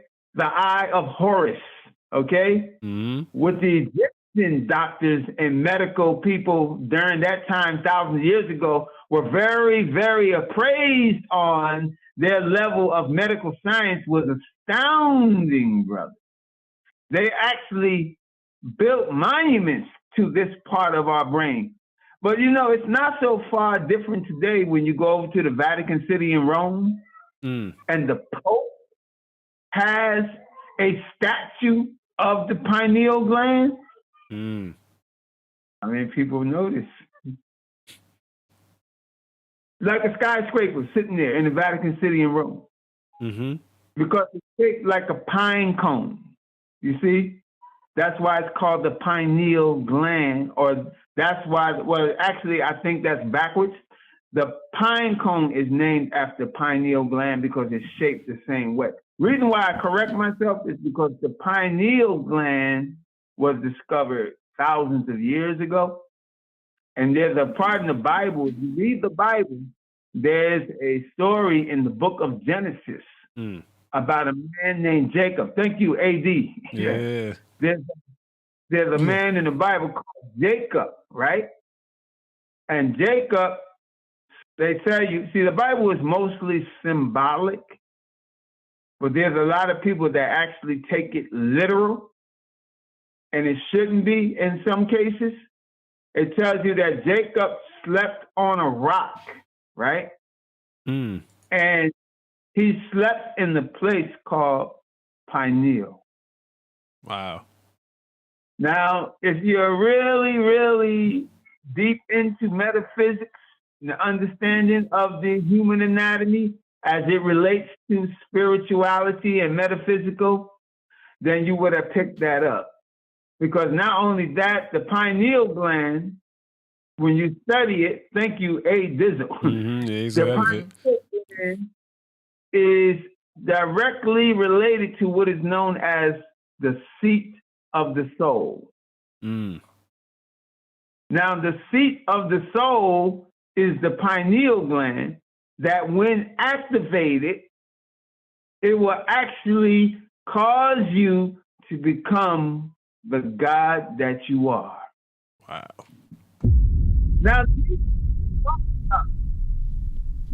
how many Christians actually know that he talked about it?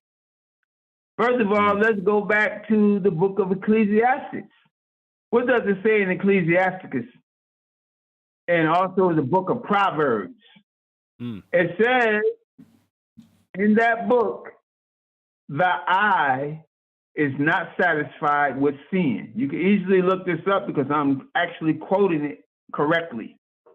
The eye is not satisfied with seeing. Now, ask you a question based off of that. Just a quiz, pop quiz. Okay. Did I say I plural or did I say I singular? Say I singular. Yeah, see, you can miss that, right? And that's what people do when they're reading the scripture. They walk away and say, oh, the eyes are not satisfied with seeing. First of all, it doesn't say eyes, it says the eye is not satisfied with seeing. Why? Because eyes do not see. Do you know your two eyes cannot see? And see, that's another mistake right there, because we use the word eye and look intertwined. We say both, right? Like, did you see him? No, I didn't see him. I looked at him. Your eyes cannot see. Now, Jesus quote, Jesus said, eyes have they, but they see not. Wow. I should say, you know, as a Christian, you think Jesus is a liar? But the fact is, he said, eyes have they, but they see not. He told your eyes don't see. But now when you go back to the scripture in the Old Testament, it says the eye, not eyes. Jesus said eyes. He didn't say, he said plural. But the scripture in the Old Testament is singular. It says the eye is not satisfied with seeing, you see? But Jesus said the eyes, plural, see not. Wow. Then Jesus gave you the rest of the information. He said, let your two eyes become one, and ye shall be filled with light. Oh, he turned on the light just when I said that. It's right on it. So you will become light because you will be involved with your soul. The soul sees, brother. Wow. And the soul will occupy your pineal gland as soon as you connect with it. And your pineal gland or pineal gland is known as the seat of the soul. You see? So when soul rests in your pineal gland, you are a seer.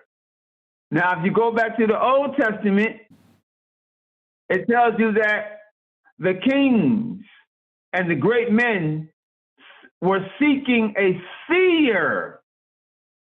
They sought for a seer. They looked for a man who can see. Why? Because he has direct connection with the spirit realm. You see?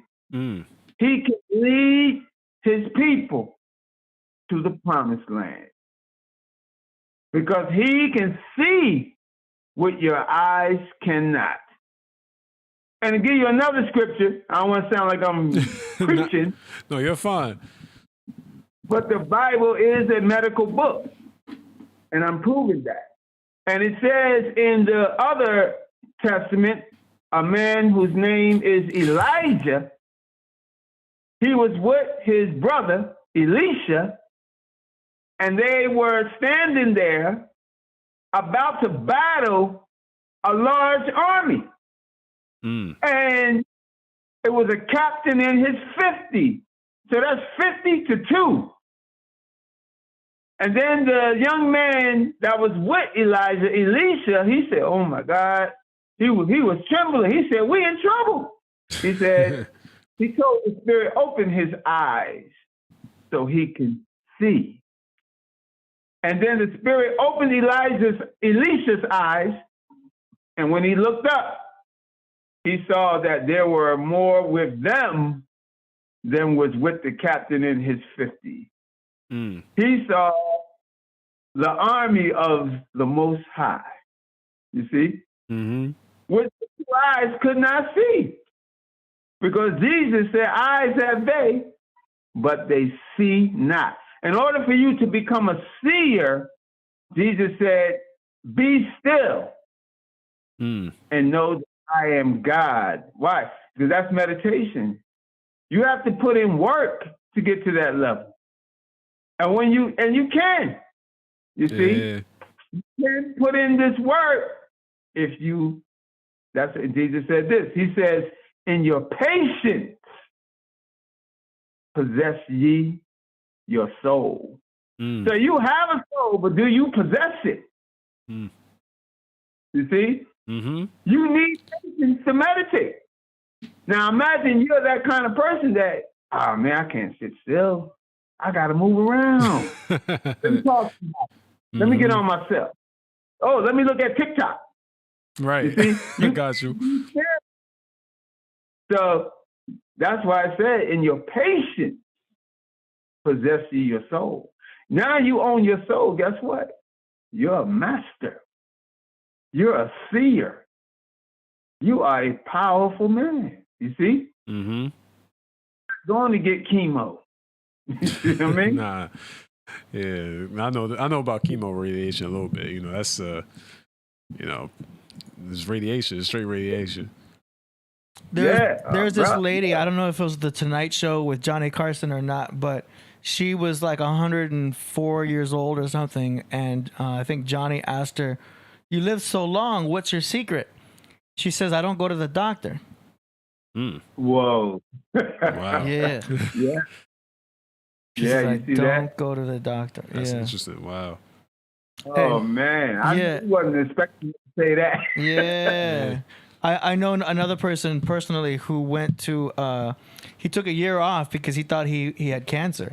He went to a doctor. The doctor told me he had cancer, and he went to get a second opinion, third opinion. But every time he went to get another opinion, he reminded them, this other doctor said I had cancer, and another one confirmed it, and then a third one confirmed it, and then he went to another doctor, but didn't mention the other doctors saying that he had cancer. He went in with a fresh, like, hey, check me out. And just like you said, they checked him out and he had nothing at all. But he went through that whole year thinking he did have cancer. And it's scary because it's such a business, the business of cancer, that if you go in saying that someone else said that you had it, they're going to go in there trying to confirm it and try to find something that's like, oh, well, that could be cancer. You know what I mean? It's like it's almost like going into a mechanic. It's dangerous. It's dangerous, It's bro. real dangerous because you could be falsely diagnosed. Do you know what I mean? And as the older you get as a man, the more easy it is for them to find something and say that oh, you got something that's potentially cancerous. But if they leave out the word potential, they could just say it's cancerous. And then create this scare and create this whole thing. And then now what's sad is that that's the power of suggestion, because you can ultimately suggest someone to, have it and create it within themselves with manifestation. You know what I mean? If you you have enough fear in your soul, you can create sickness, which I know you know about. You know what I mean? So it's almost like a witch doctor, like a bad one though. Do you know what I mean? To where they can hypnotize you into creating the sickness that wasn't going to be there in the first place. Yeah, that very paranoia. scary. Yeah, that paranoia do a lot. Yeah, because your mind creates it. Yeah. Because another proverb in the Bible, well, this is actually Ecclesiastes, first chapter. It says, as a man thinketh in his heart, so is he. So, this scripture is so powerful when you listen to this. It's telling you that your thoughts, your very thoughts, determines what happens next in your life. Seriously. Your very thoughts are determining what happens next. So if I could get you to think the way I want you to think, I can ruin your life. Yeah. Or I can make your life better. You see what I'm saying? Mm-hmm. Depends on who's influencing you. Yeah. Yeah. They say if we knew the power of our thoughts, we would never have a negative thought ever again. Woo. That's deep. That's deep. Yeah. And that's why, diet is much more than the food we eat. It's what we watch. It's what we listen to. We have to be really cognizant of all that. There's a lot of fast food music out there. Yeah, that's very true. Hey, not even talking about subliminal. That's influencing your thoughts as well, you see. And they're becoming very good. The subliminal technology has been upscaled 10,000 frames per second. That's serious, bro. You can't even think that fast. But there's your subconscious that receives those 10,000 images in 1 second. You're watching a movie and 10,000 things have just went into your subconscious that you're not even aware of on a conscious level. Now your mind is going to process all that. That's programming, you see? That's programming on a high-tech level. And it was reported 10,000 frames per second 10 years ago. Whew, it's probably even way more than that now. I believe With that. this AI and Chat GPT, man, it's really, really soaring. That's But media. if you look at the media is the real dangerment. I tell people, if you're raising children, why are you letting the television raise them? And you know, so many people feel like the TV is a good babysitter while I'm doing something in the next room. And now you ask your child, where did you get this from? Why are you acting like this? I'm watching Batman.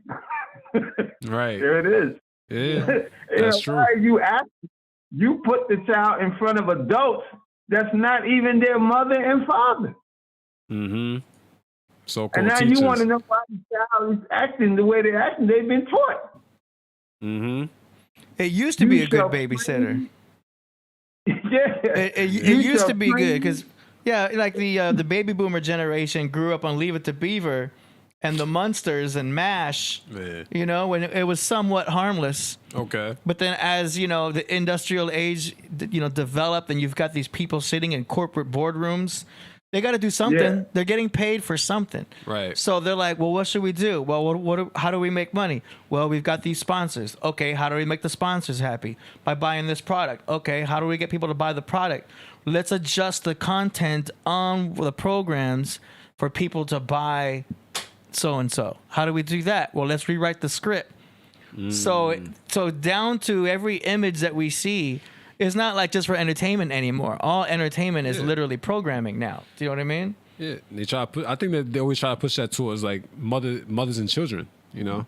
Yeah, I feel like that's the main target. But they're aiming for the kids though. Mm-hmm. It's what's on Disney Channel. You got to watch out. Watch out for that Disney Plus on what they're putting in there. Do you know what I mean? Mm-hmm. It's all backed by an agenda. You know, and it used to be just corporate based to make money. Now it's going for like, you know, mental control, turning everyone into consumers. Do you know what I'm saying? They know that the females, the women are the ones that really consume more. Women are buying more stuff than guys are. Oh yeah, definitely. Do you know what I mean? So they're like, well, how do we make more consumers? Let's turn the dudes and let's turn the guys into women.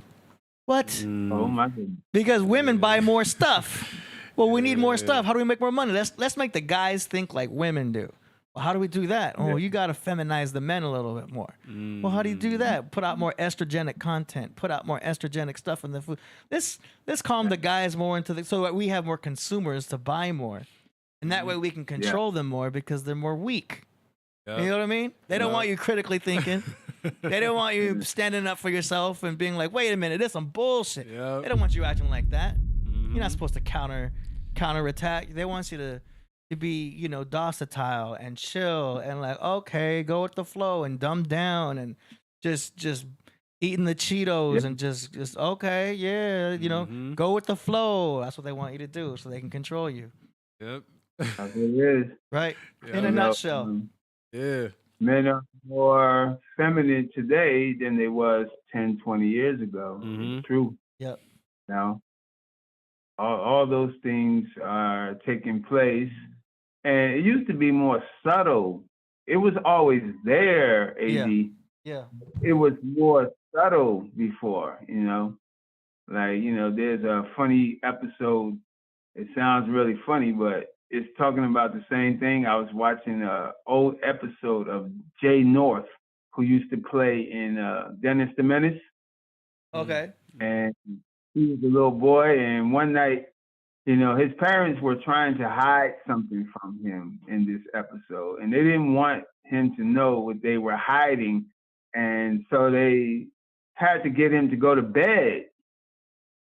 And the little boy is running around. They said, Dennis, I told you to go to bed. And he would come up with more excuses. And, you know, you got one of those children that just can't go to sleep. And every time you put them to bed, they come running back out the room, right? Well, this episode, he comes running out the room, and his father is talking to him about why it's important that he goes to sleep, and he starts buttoning up his pajamas, right? And I was listening, you know, I'm a little smarter than I was when I was a little boy watching this show, you know. And he said to his father, Dad, why are you sticking your finger in my buttonhole? And then I was like, okay, well, that sounds like a childish question. But then he said it again. Dad, why are you sticking your finger in my buttonhole? Dad, why are you sticking your finger in my buttonhole? And I was like, okay, wait a minute. He's saying that way too many times. Mm-hmm. Yeah, that's great. Wow. It's a little dark. It's dark. What show was that? Hey, that's Dennis the Menace, the black and white episode. That's crazy. That's why I said it was so subtle back then and not as obvious as it is today. But whatever you start doing, it doesn't matter what it is. If you start doing something 10 years ago, 20 years, it's going to be stronger. 30 years later, it's going to be even stronger because you continue to water it and give it sunlight and nurture it. It's going to grow and grow and grow and grow until what it has become today because no one took the time to stop it before it can get bigger, you see? Wow. And now, you know, it's got even worse, you know? And, you know, that whole script was just, that was just planted on us, you see? When you're looking at, you know, I was watching this YouTube channel where they were breaking down a whole lot of stuff, man. Like, the stuff that is not within your awareness, you will not see. But once something is placed in your awareness, you can't stop seeing it, you see? Yeah, and I agree with that. If you're smart out there, turn off your TV. Raise your children, not the television. Because you know what? By the time they're 20, 30 years old, you know they're coming out of the environment mentally. What they become as a character in this world is based off the environment that you offered, not an outside environment that influenced their behavior. And everything that they do is going to be based on that behavior, you see? Why are we so docile? Why are we so cooperative with things? Because we have never learned to resist. There's no resistance. It's a war. It's a war. Yeah. Yeah, it's a mental war inside of a mental asylum. That's what's really going on. And you know, if you look at it, it's all of these things is coming only from one source. The television. Yeah. It's all coming from one place.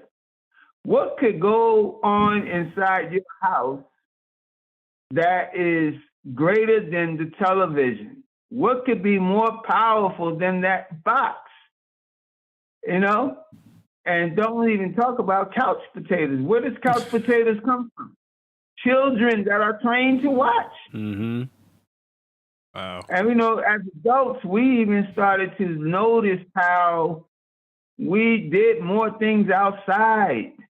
We played more games. We had more fun during the summer. We caught fireflies outside. We did all kind of stuff. No child wanted to be in the house. Yeah, that's crazy. No, that's all true. your friends outside. You know what I'm saying?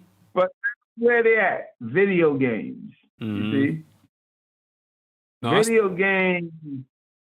No, I was just gonna say I was gonna say my fault to cut you off, but I started seeing this like now, like with like the new generation, like the new generation so caught up in video games. You know, even my like little cousins and little kids nowadays, they just be on the video games. They don't even like play outside no more. It's kind of it's wild to even see it. You know what I mean? The whole new world, bro. The whole new world. Yeah. So I started seeing it too. That's a big thing, bro. That's a big switch from what it used to be. So you know, if you turn off the TV, this is what they don't want to happen.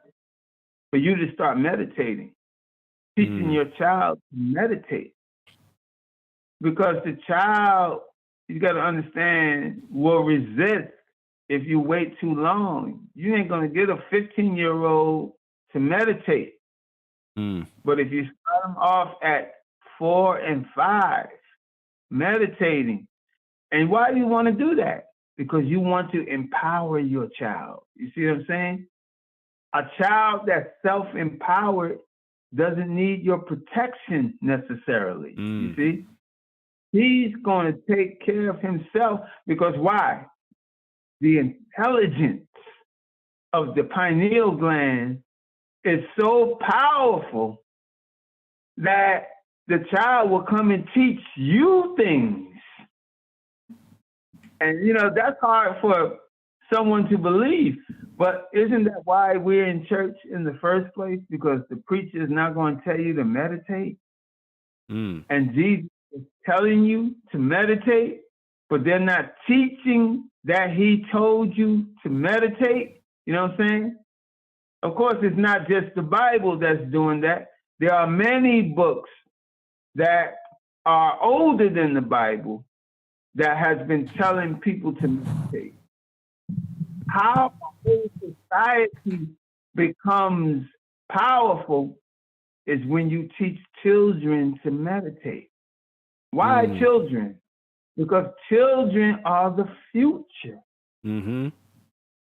When we're underground, they'll still be above ground. But what will they be doing? You see, that's the question. How do you save a whole world? It's by teaching children to meditate. Because it's a known fact in India, and I use India because they're a perfect example of this, their children are taught to meditate. They're teaching them that. Now, I don't know about China because China had a practice called Fulan Dafa, right? Mm-hmm. And Fulan Dafa was a form of meditation. But the Chinese said, no, they stopped them. And is this the first time the Chinese has done this? No, because if you go back centuries ago in China, right? Mm-hmm. Their people were forbidden to accelerate the leaders of the country, the imperial people, the majesty, the rulers were not allowed, you were not allowed to pass them, you see? So when you look at this thing in China coming down on the practitioners of Fulan Dafa, you see the same resistance. You see? It's the same, because there are foods that Chinese people were not allowed to eat centuries ago. They were not allowed to eat royal jelly. How many people today even know what that is? That's true, yeah, not a lot. That's the dumbing down of the people, you see? Royal jelly is with the queen bee. The worker bee create for the queen bee. And the worker bees don't eat the royal jelly. It's for the queen. But what does it do to the queen? Gives the queen longevity, superpowers, super strength that goes above and beyond normal worker bees. So when the queen bee starts consuming the royal jelly, it's what the worker bees did to preserve her, to keep her, because she's bringing in all the new bees to keep the next generation of bees going, you see? If you eat that same, we eat from the bee. Right. Think about it now. We eat honey. Right. If you eat the royal jelly, you have taken care of most of your physical problems. But what do? We go get chemo. What the hell is that? Flintstones vitamins. I remember my mother was giving me Flintstones. What the hell am I going to do with a Flintstones vitamin? Yeah. And then I said, Mommy, if you really want to give me some bee pollen. Bee pollen is very powerful food. Wow. When you eat that, you have way more than a Flintstone vitamin can give you. Yeah, them Flintstones. And they give a dose. One a day. What the one a day? Don't give me none. I don't want one a day. I want none in my day. The adult should be eating bee pollen. Mm-hmm. And they should be taking spoons of royal jelly every day. Okay, so let's talk about that. What's in the bee pollen? The bee pollen has all of the minerals that the body needs, all of the vitamins that the body needs. When you start consuming bee pollen, it fortifies the cells that are in the body from the top of your head to the bottom of your feet. You are being fed the nutrition that the cell needs. Why is the cell needed? Because the cell is the first part of your body. You are a cell. We're talking about hair cells, skin cells, whether you're talking about bone cells, the colon, everything is fortified off of that bee pollen. Bee pollen can easily replace bladderwrack and sea moss. Really? Not that it needs replacement, but bladderwrack and sea moss is very powerful. Wow.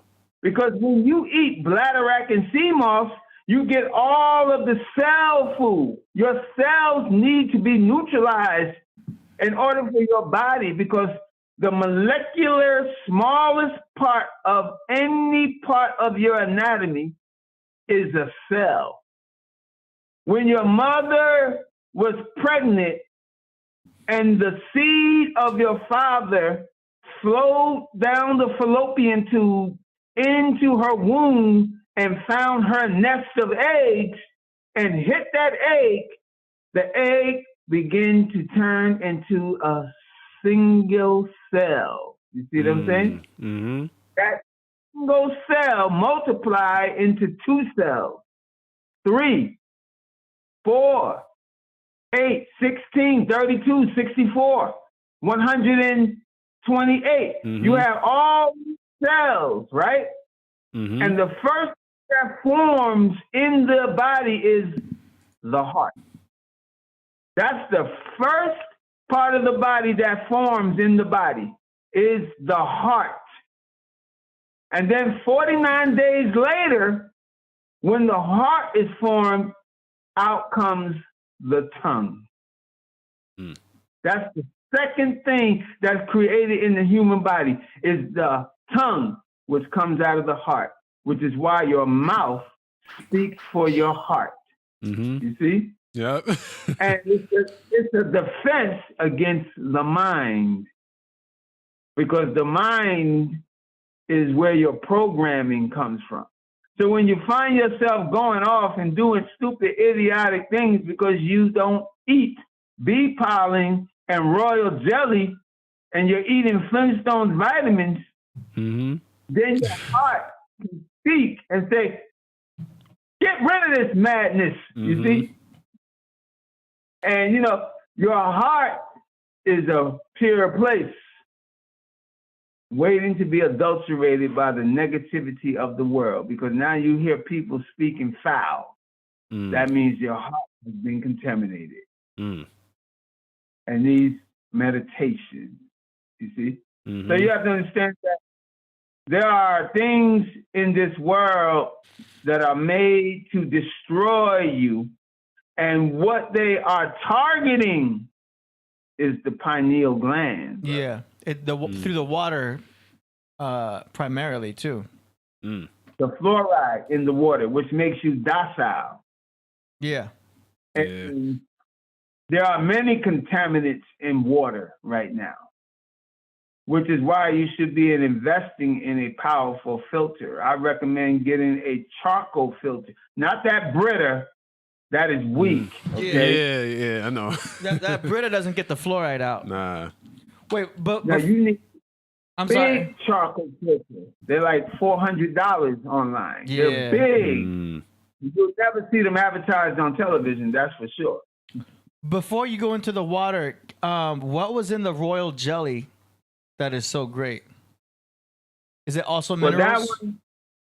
It's minerals, but there's chemical substances in there that the bee actually can form from their internals whatever they do. Like, for instance, to explain that better, do you know your brain can make chemicals? Yeah. Thousands of chemicals. Yeah. Chemicals they don't even have a name for, okay? So you have to understand that this physical body that you have is the most sophisticated technology in the universe. And we haven't even begun to tap into it. And so a bee making bee pollen and making what is known as the royal jelly. Mm-hmm. And there's also another substance that the bee makes, is a third substance, and that substance is called, I'm trying to remember the name of it. It's associated with the bees, what they call, it's associated with what the bees call the hive. It's what the hive is made out of. It's called propolis. Mm. Now, propolis is a very powerful medicine. If you eat the propolis, it can actually cure diseases and stuff in your body. And see, that's what I'm trying to say, AD. There's things that come out of the bee that is so powerful, and most of us is unaware of it. And it should be often said, and these things should be spoken out loud to let people know that these things exist. The propolis and the bee pollen and the royal jelly was forbidden to be eaten. It was preserved only for the rulers of the dynasties that ruled China hundreds of years ago. Mm. And these substances were preserved only for the royal families, because it's necessary to keep the rest of the people down in order for me to maintain my rulership, you see? Mm-hmm. And then think, because look, the world today is very ignorant of a lot of things about health. And there was a beautiful man named Dr. Sebi who was doing a lot of work in that area, bringing people to understand these things about health. And you know what? Rest in peace, Dr. Sebi, but your work still goes on, you see, because he left a legacy behind. You know, a lot of people are foolish. They say, well, he's dead. I guess it's over. How could it be over? He left his legacy behind. In fact, there are 4. You can go to Amazon.com and buy his books. Yeah. Mm-hmm. Yeah, there's 4 books on Amazon.com. It's not over. And if you go into the YouTube archives, he's still there teaching. Yeah. I don't know where people get the idea that just because somebody's dead, it's over. No. They did the work, then they're immortal. Mm-hmm. I think he's more powerful now than before. Yes. Yep. I started taking the CMOS with the bladder whack. Mm. I'm just taking a tincture, but I found like this new energy I didn't even know I had. Like it got me way more alert. Like within the 3rd day of taking it, I was just like, I felt sharper. Do you know what I mean? Yeah. Cell food, brother. Yeah. Cell food. I was like, how am I getting all this energy? I felt like I had taken sugar, but I didn't. You know what I mean? But I just had this extra, like, just vibrant, like standing up quicker, no aches and pains. You know what I mean? Like little things that I was so used to were just gone, and I would sleep a lot. I sleep a lot better Good now. Testimony. Good testimony. Yeah. That's what we need to hear. Yeah. Wow. The sleep is everything. Yeah. Oh, sleep is necessary because you have to be able to sleep so that you can bring in more of the chemicals into your body that can only be produced during sleep, like serotonin. Serotonin is necessary to the human body, and you get that from sunlight mostly. And then there's melatonin, which is produced in the dark, which is why you should sleep in the dark. Yeah. Right. Don't have lights on when you're sleeping because you cause major malfunctions in your anatomy when you leave lights on during sleep. Yeah, the You know, blue you light. were born from the dark. Inside your mother's womb, it was pitch black Yeah. and produced you out of that. A seed is planted in the dark. Yeah. And a beautiful rose comes above the soil, you see? So don't get mad at darkness. Darkness is good. Out of darkness comes light. You see? When you're ready to go to sleep, it's good for sure. You don't want to be up in the daytime and be in a dark room working because then your body's going to create melatonin when it's not time to sleep. And then Unless you're developing pictures. yeah, yeah, but it can be considered a You don't stressor. got to do that no more, right, AD? Yeah, they don't do that no more. I know what you're talking about. It was like a red room with the red light. Yeah, red room. Yeah, there's benefits to red light too, but it also produces melatonin. Okay. But the opposite of red light would be blue light, which is it'll keep you awake. That's what they say at night true. to avoid the blue light.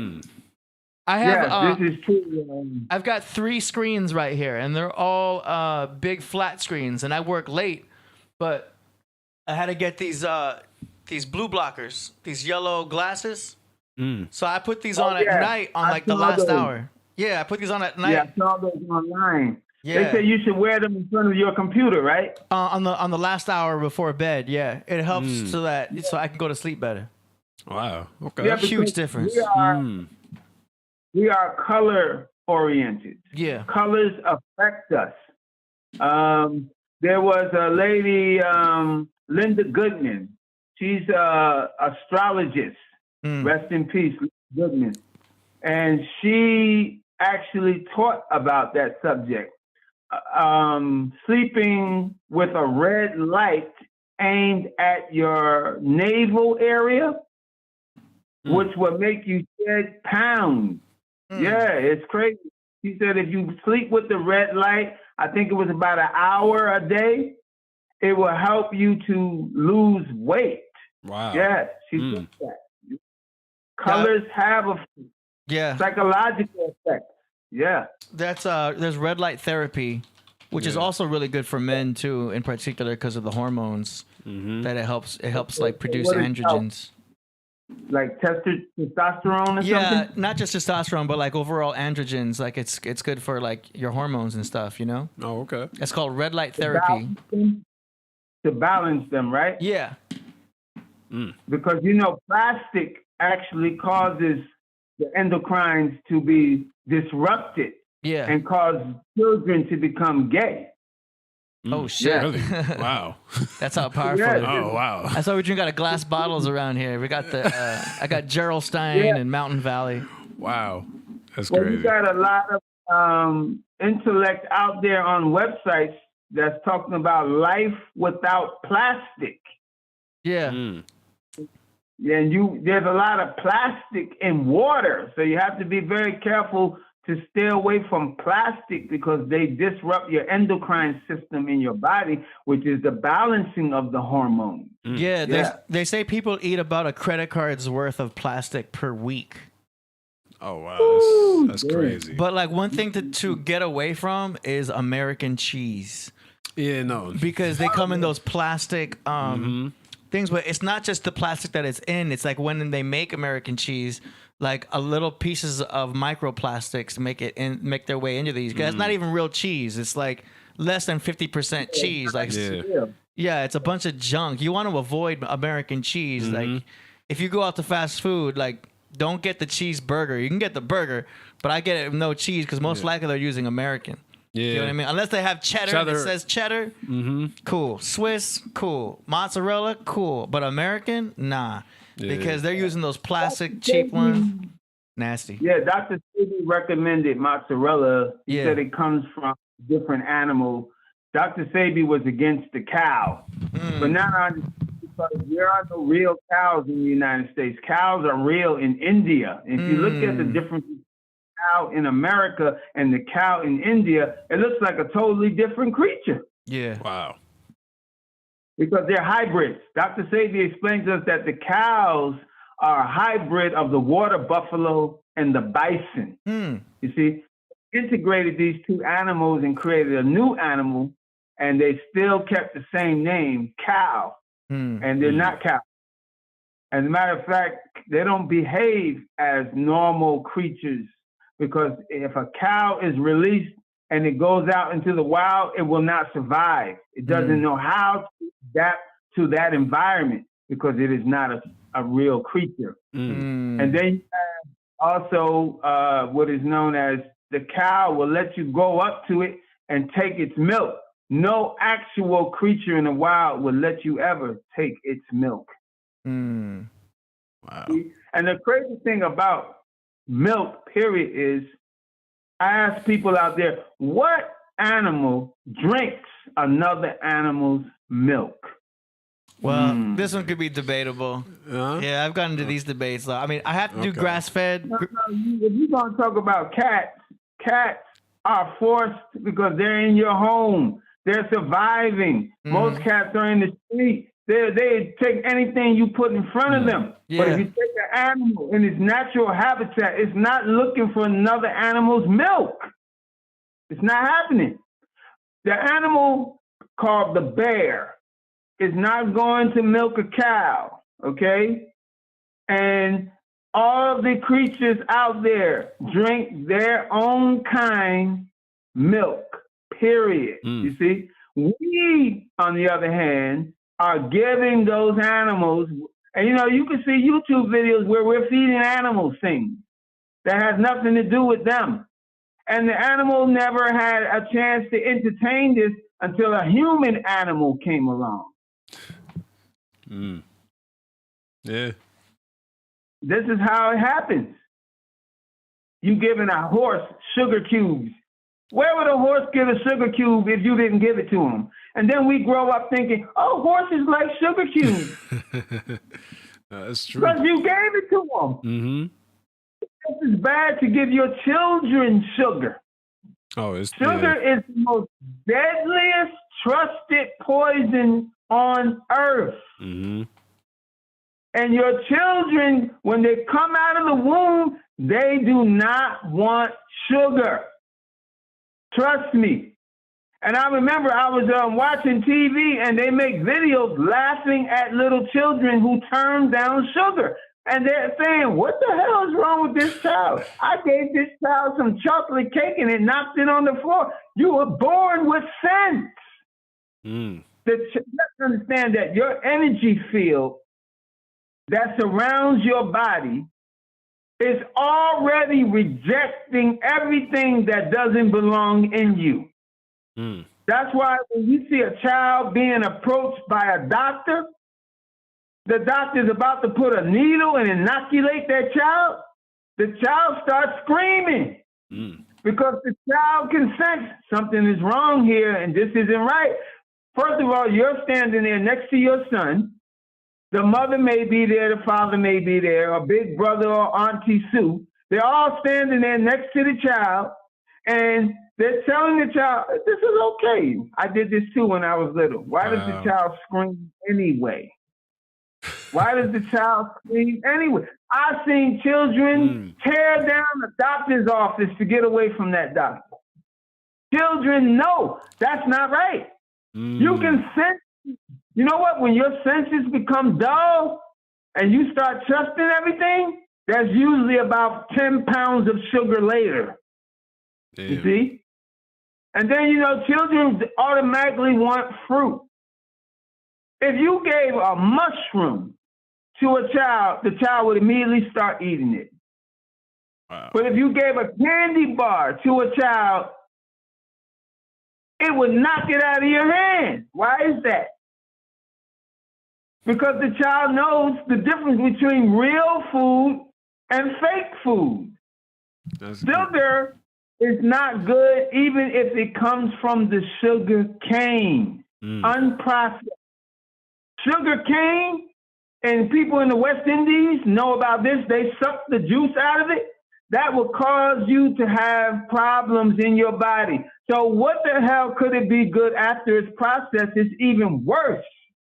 And what's worse than white sugar is high fructose corn Yeah, syrup. that's for sure. I agree with that one. Yeah. All this stuff is bad. It causes cavities. It causes your teeth to break down. It dehydrates your body at a rapid pace. Mm-hmm.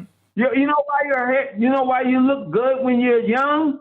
Your skin looks good. You look fresh. You're glowing because you're not hydrated yet. Now you see a man, he's 75 and he looks like he's shriveled up like a grape into a raisin.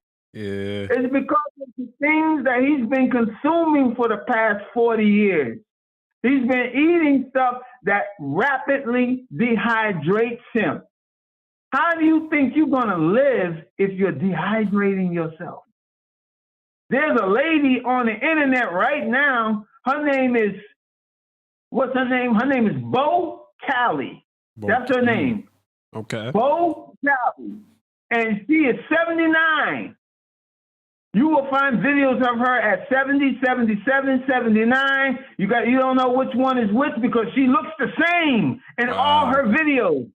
She's glowing. She's beautiful. Wow. And I know you want to say, what is her secret? Because at 80 years old, people are sitting down. This woman is working out in the gym, lifting weights, push-ups, sit-ups.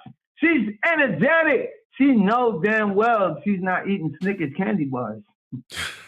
How do you raise your children to eat a box of candy in the morning? Oh, yeah, that's crazy. That's a box of candy. That's I don't crazy. care. That's not cereal. Mm-hmm. Okay? Oatmeal is bad. Grits are bad. Cornflakes, sugar frosted flakes, that's just poison. You giving your child sugar frosted flakes? Captain Crunch? Why would you might as well get a box of candy, pour it in a bowl, and pour some milk on it because it's the same exact thing. Then your child is sick within a week because its immune system has been destroyed. That's the pandemic right there. But it's not called a pandemic. You made to feel safe with it. You grew up all your life watching these commercials with kids eating this garbage for breakfast. Which they say is the most important meal of the day. So the most important meal of the day is to destroy yourself? And then people don't even realize that if you drink milk, it is going to dehydrate you. It's going to cause your kidneys to be destroyed. You're going to be recommended by your doctor in a few years to get on dialysis, and dialysis is worse than chemotherapy. Wow. And you have these people who drink milk, right? I remember I spent a half an hour on the phone. I thought I was helping my little brother. And he's like, oh, really? You're not supposed to drink milk? I said, no, you're not supposed to drink milk. I said, let me tell you what milk does to you. And I'm trying to tell him about this cow milk. And my brother's so slick. He was just like, oh, wow. Man, Eric, you're so smart. Dad, thanks, man. And he said, you know what? I'm getting off that milk. And he kept on drinking it. He was being kind on the phone. Right. Okay, I don't mind being polite on the phone, but I thought I was really helping him, right? Well, you know what happened to him? He went to the doctor one day. He wasn't feeling good. This is a working man. My brother works hard, okay? He went to the doctor, and he wasn't feeling good. And the doctor said, oh, I'm sorry, son. You're having problems with your kidneys. He said, what? He was surprised. And the doctor said, I'm going to have to recommend that you take dialysis. My brother was like, oh, hell no, I'm not taking no. He was like more scared of that than the doctor. So he said, he did the doctor the same way he did me. He said, all right, doctor, I'm going to get, all right, we're going to do this. We're going to do this dialysis. I'll see you next time. He got out of there, right? And he said, I'm getting a second opinion. So my brother went to another doctor, right? Now, I don't know if it's because the doctor was Chinese or not, but he went and his doctor was Chinese, right? And the doctor asked my brother a question. My brother's head went. The doctor said, son, can I ask you a question? He said, sure. He said, do you drink milk? Wow. My brother hesitated to answer. He's thinking, oh, no, this is Eric. What the hell? Eric, is that you? And he said, what the hell's wrong with drinking milk? And the doctor came back and he said, aren't you a little old to be drinking milk? And my brother looked at him again like, what? And he said, listen, if you want to get better, stay off the milk, come back and see me in 1 month. My brother was out of there. He was like, Eric was right. He needed to hear it from a medical doctor, right? Yeah, that's one of those people. He was probably lactose intolerant. Well, no, this was, the doctor didn't mention anything about being lactose intolerant at all. He just said, you're too old to be drinking milk. So I think he should have cut to that. But the other thing was my brother came back later and the doctor said to him, listen, you're already getting stronger. Man. Stay off the milk. No, but I heard about lactose intolerant, AD, and I heard about that before I heard that milk was bad. And I'm talking about all the way back in the 80s. I was told about being lactose intolerant. But the fact of the matter is, milk isn't good for anybody. It's bad for everybody. Really? This is what came out later. But I understand. I see you. Hey, it's all good. Hey, it's all good. I know people going to disagree. Yeah. But the fact of the matter is, you only need milk one time, and that's your mama's breast milk. I also know that we're supposed to get 1,000 milligrams of calcium a day. And I know you could probably get it from broccoli, which is also a hybrid. You can get it from different things. You don't need it from milk. It's already been proven that calcium can come from other sources. It doesn't have to be milk. Diatomaceous earth is a great source of calcium. You heard of diatomaceous earth? What's that? Okay, this is a substance that's found in the earth, which is why it's called diatomaceous earth. It's made up of microscopic things called diatoms. These diatoms, if you look at them under a microscope, it's the strangest things you will ever see. It looks like mechanical parts. There's wheels. There's actually geometric shapes. They're actually beautiful to look at under a microscope. But the fact of the matter is that when you consume diatomaceous earth, it's been proven to be 80% silica. How important? I know you're a smart man. I know about silica. How important is silica? Huh? I know about silica, yeah. Yeah, you know that it's super important, right? So I'm going to give you an example, right? When I discovered diatomaceous earth, it was 2013. I was living in Honolulu, Hawaii, right? When I discovered this diatomaceous earth. And the claims that I heard were like, no way. It can do that? And just about every disease that people came and reported, they took the diatomaceous earth and their problem was solved. That's their testimony. Wow. So I had a young lady around me. She was a friend of mine.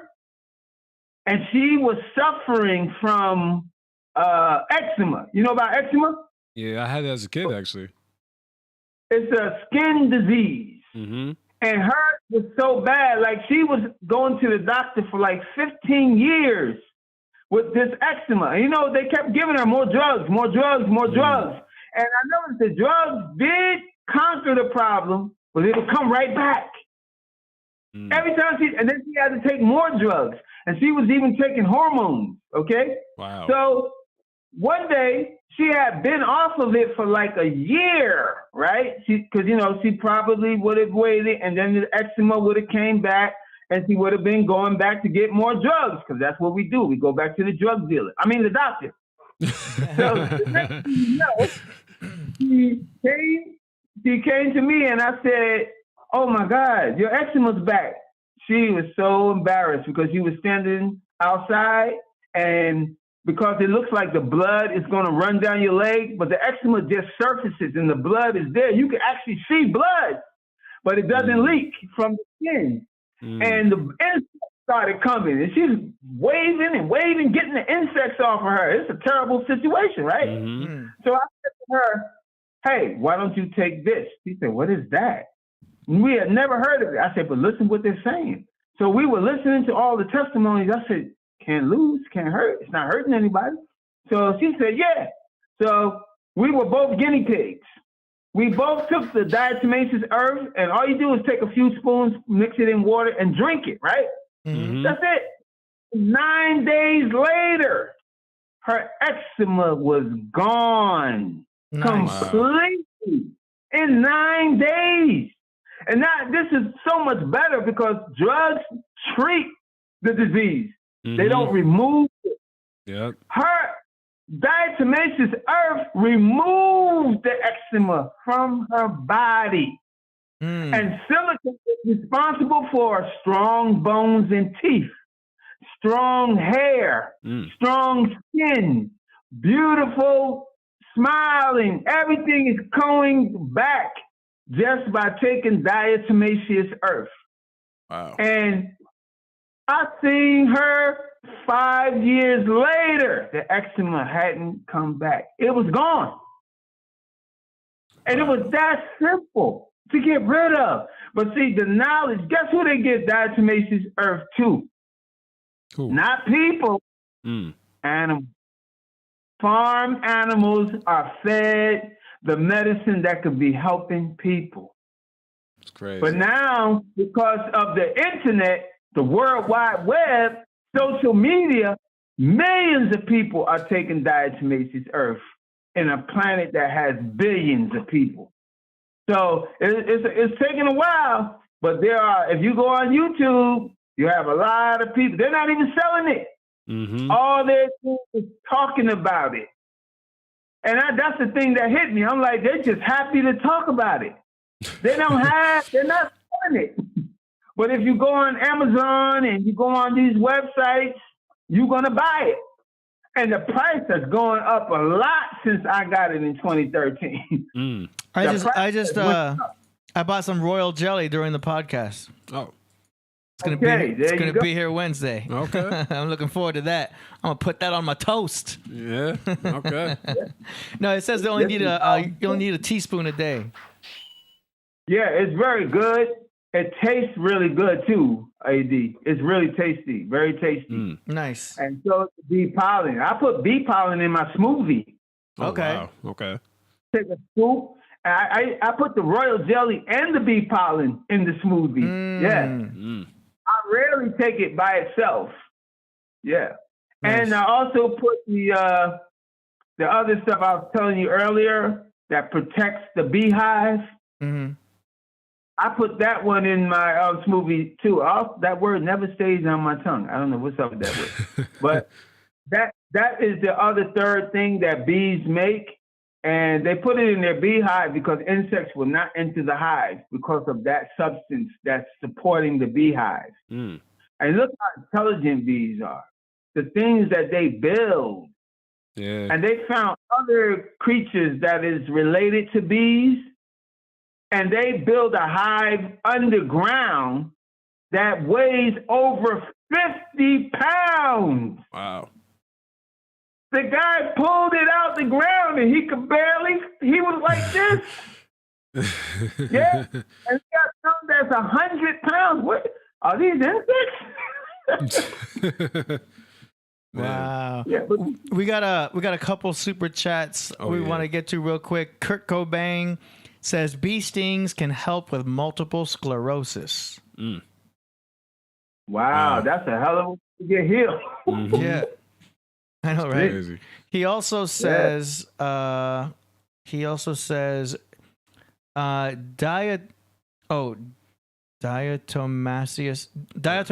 earth is also used as a bug killer. Okay. Yes, it is.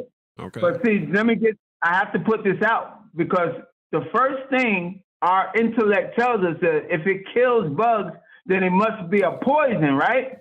No, that's not why it kills bugs. It kills bugs because, remember I explained under a microscope how it looks? It has sharp edges. And these sharp edges, when a cockroach crawls through the powder, it actually kills him because it cuts his whole body up. And the insect dies. But when a human eats it, we're too large to get a cut. You understand? Yeah. It scrapes the walls of the colon and cleans your colon out. And one of the biggest problems in the United States that's not said loud enough is there's over 200,000 colon operations a year in this country. Because the fecal matter that is inside of people, if it's not removed soon, it will harden into rock-hard substance. Which is why, if you heard of the famous actress, Judy Garland, she's the one that played Dorothy in The Wizard of Oz in 1935. Well, that woman died on the toilet because she was trying to poop out something that's rock hard, and it killed her. Oh, damn. Yeah, that was the diagnosis of her death. And so you have to understand that you want to start taking diatomaceous earth early. And I'm going to tell you why you get rock hard feces. It's very simple. There are foods that you eat that are either alkaline or acid, which is the opposite of alkaline. When the body receives an acid substance, it does nothing with it because it doesn't recognize it as food. You see? Wow. So if you eat an alkaline food, the body says, yeah, I know what that is. I'm familiar. Let's break it down because it's bioavailable, which means it's available to your body in some way that neutralizes you. You see? It has nutritional value and the body can use it. But when you eat an acid substance, like a loaf of Wonder Bread, that bread, when you eat it, it's not food. Nothing in that substance is a food. So what it does is you swallow it down, it goes into your colon, and it stays there. Worms are created out of it, or what is known as microbes or parasites. And some of these parasites is not exactly microscopic, so they need to stop lying about that. There are things that are big as earthworms inside people. That's right. Matter of fact, if you want to bug yourself out, go on Google and put in human parasites. Oh, right? Man. And look at the pictures. You will be grossed out.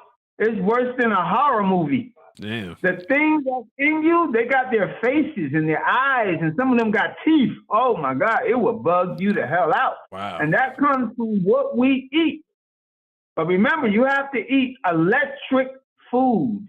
Another word for electric food is alkaline. Why is it called electric?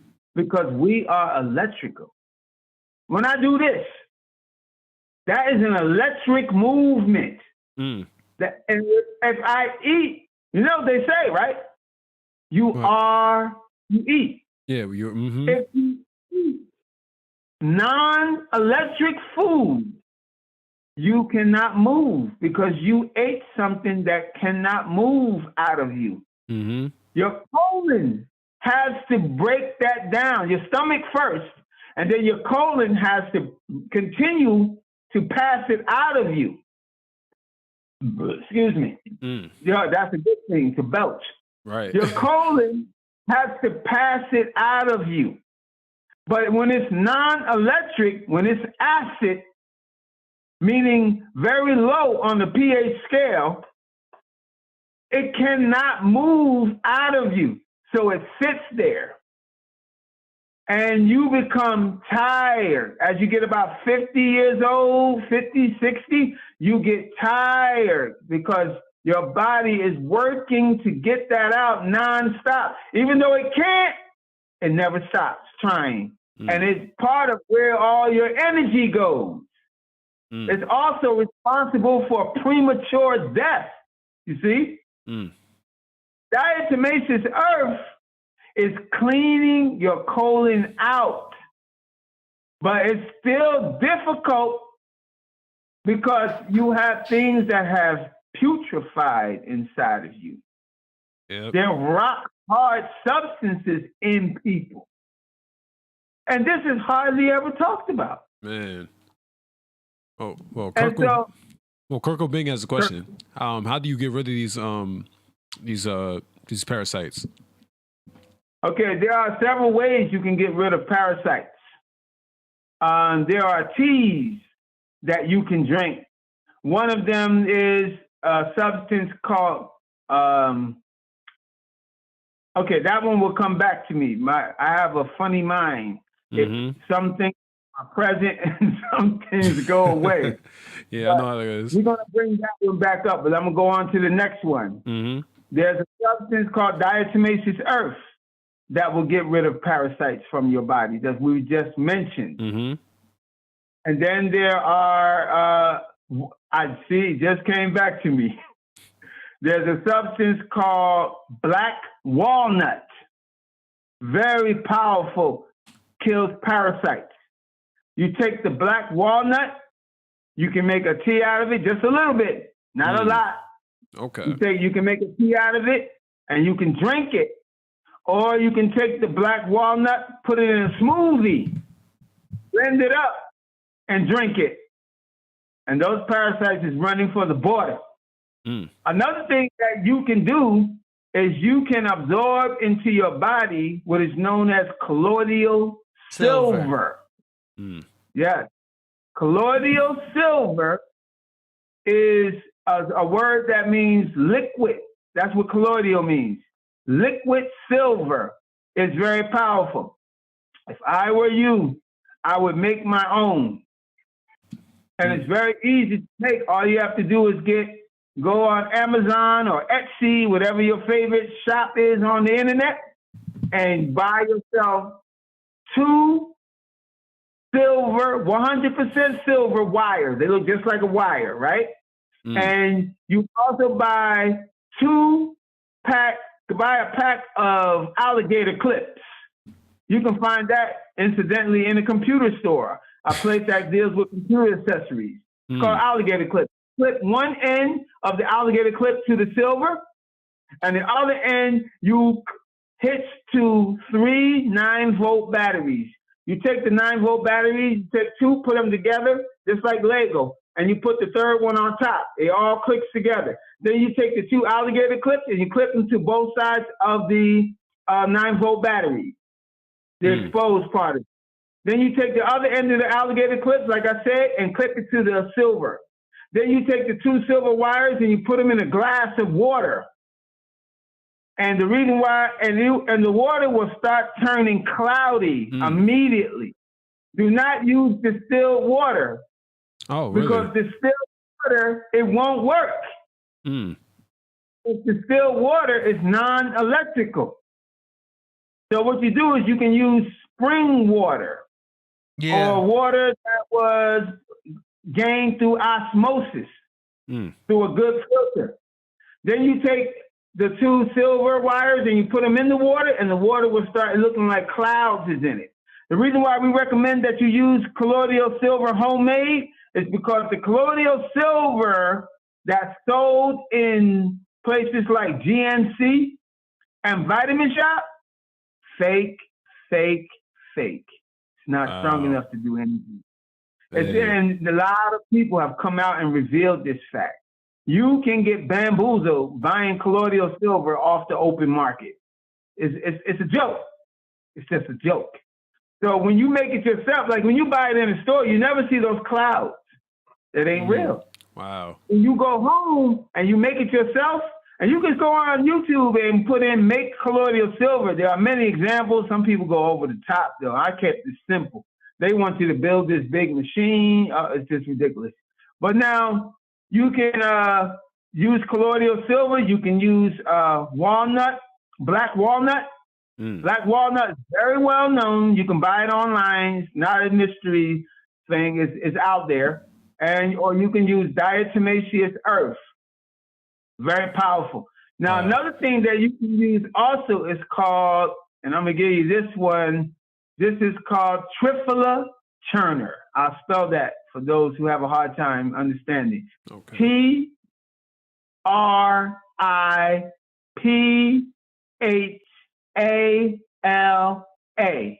Triphylla. It's like tricycle. Triphylla Turner is fruit, but these fruits are not found in the U.S. But the U.S. does import them and sell them to you, mostly in East Indian section of if you go to an East Indian section of town, wherever you live, doesn't matter, people always find the East Indians in their hometown, and they eat and treat themselves with their own stuff. So you can always find it available. You go in their store and you can buy Triphylla Turner. Wow. And it's made from 3 fruits: amla, harataki, and baheta. And amla, the English word for amla is gooseberry. And I know you've never seen no gooseberries in the supermarket. And so you get these 3 fruits combined together in a powder. India has been producing this for thousands of years. Triphylla Turner has far more benefit than just removing parasites. Triphylla Turner contains another fruit, like I said, 3 fruits: amla, harataki.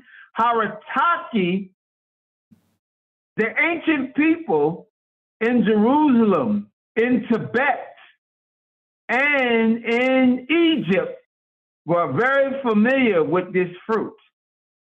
The fruit is rock hard when you pick it. So don't be waiting for it to get soft if you're picking it, because it doesn't get soft. You have to take the fruit and soak it. And it will immediately, after 1 to 2 weeks, activate your pineal gland inside your head. I kid you not.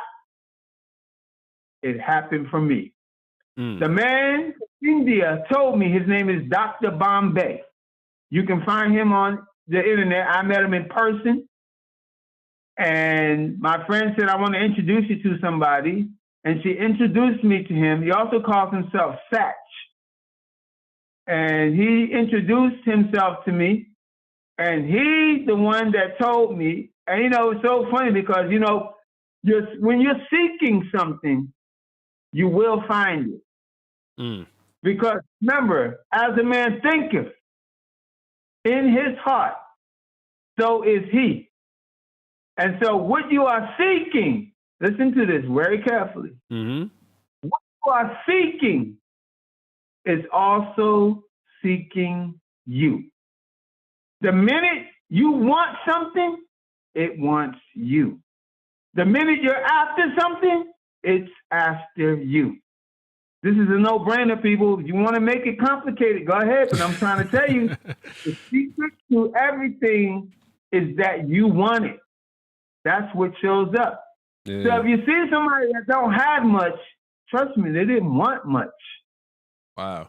And and we lie to ourselves and say, yeah, I wanted it. Well, why don't you have it? Yeah, that's true. You don't want it that bad, because if you wanted it that bad, you would have it. It's the simple fact. Unless you're up against some rare force, I don't know. But this is average for everybody across the board, and it says it in your Bible. It says it in your Bible. Man, what you are seeking is also seeking you. So, and if you focus on the longest, that becomes the strongest. You see? Yeah. So I read this because I wanted to open my pineal gland.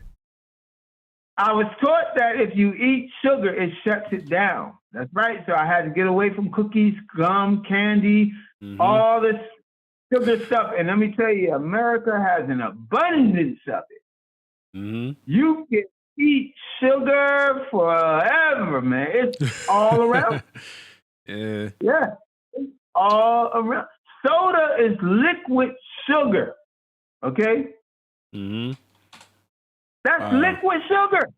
Yep. You are literally destroying yourself drinking soda. And I'm going to tell you the secret to obesity. Obesity. Why am I fat? You ask yourself, right? You know what? Man. The media is very good at mixing people up about why they are fat. Man, I discovered this. I wanted to tell everybody, bro. You're not fat because you eat too much. That is the most dumbest answer in the world. You're not fat because you eat too much. It has nothing to do with how much you eat. You can literally eat 10 times more. I'm talking to fat people. You can literally eat 10 times more, and that will not make you fat. It's something else that you are doing. Now, skinny people eat a lot, and they don't get fat, right? And I'm saying something, not all of them, but it's a characteristic of sign Gemini. Geminis do not get fat. Oh, really? There has to be something else present. There has to be another zodiac sign present for them to get fat in their chart, if you understand astrological charts. Okay? But typically, Geminis do not get fat. And they age very slowly. They look young at a certain age. Okay? They could be way, way up there with the rest of the old timers and still look young. That's crazy. This is astrology. I have no control over that. So, I mean, that's good for me. Yeah, you're right, though, right? So imagine if you already look young and you work on staying young, how young you would look. Okay? Right. So it doesn't give people a free pass not to work on their health. Okay? But here's the thing. Why are fat people fat? They're never going to tell you directly. They tell you a whole bunch of things to keep you from realizing why you are so fat. Because they want you to be mixed up so you can go to Jenny Craig, so you can buy this food, eat this every day, and you will lose the weight. They tell you all this nonsense, right? Because it's a very good marketing skill. And my bad, I think I swallowed a fly. But the first thing you got to understand is that disease is a market. We're not going to heal diabetes when there's like 1 billion people that have it, and we can give them 1 billion subscriptions to diabetic medicine. Well, if we heal it, how are we going to sell this drug? Drug dealers sell drugs. Okay? So why would they heal you? See, this is the first thing that people need to work on. Drugs are a market. And diseases is another market. Now, I got a story behind that, but I'm going to tell you why obesity, because I know people are like, would you please? So the first thing you got to understand about being fat is that you can lose the weight if you stop eating one thing. And this ain't going to be easy. Stop eating sweet. Stop eating sugar. And I'm not talking about sugars. Like, let me teach y'all something right now. When you buy a product, right? Look at the back of the product. Under the word ingredient, if it says high fructose corn syrup, don't eat it if you're obese. If it says sugar, don't eat it if you're obese. If it says sucralose, don't eat it. If it says low fructose sugar, don't eat it. Doesn't matter if it's high or low. Okay? Don't eat it. Now, if you look above that, you're going to see a word that says nutritional facts. Okay? It's just about everything you buy. it says sugar there too. That's not the same thing. The word for poison sugar is under the word ingredient. And above that, it says sugars with an S. It's plural. That's normal sugar. You can eat that. It's the one that they add to the food, which is why it's under the word ingredient. If you say, what's your recipe for that special sauce your grandmama always makes? Say, okay, I'm going to give you the ingredients. I'm not going to give you the nutrition facts. Who does that? But you see, the FDA says they have to do that, so it's the law. They have to have nutrition facts, and under that, they have to have ingredients. It's against the law not to tell you what's in something. But just remember that the word sugars under the word nutrition facts, that's not the sugar that I'm warning you about. That's not the sugar that's going to make you obese. And why do skinny people not get fat? Skinny people don't get fat is because they have what is known as a fast metabolism. They burn up things faster than they can swallow it. These people are very fortunate. But if you have a slow metabolism, you will spread out. Okay? Yep. I was fat, but I found out this secret and I'm not fat anymore. And here's the thing. You have to understand. If you eat 5 cheeseburgers, 10 pounds of fries, and a whole cake for breakfast, you're not going to get fat unless the cake has sugar in it. Okay, hold up. I gotta come in here. So it's calorically based, calories in versus calories out. You could still get fat if you're keto. No. If you don't have any sugar all day, if you eat more calories than your body can burn, you will gain fat. You can get fat from avocados. You can get fat from eating just, you know, anything that, you know what I'm saying? Sugar is not the driver of... That's AD. Yeah. That's what they put out to confuse people. So this is the law of thermodynamics. Like there's plenty of studies to back this up. But if you eat no sugar, you can't just go and eat everything in the world and not gain weight. You will gain weight if you eat more calories than your body can burn. I need to ask you a question. I need to ask you a question. I told them that there's a safe sugar.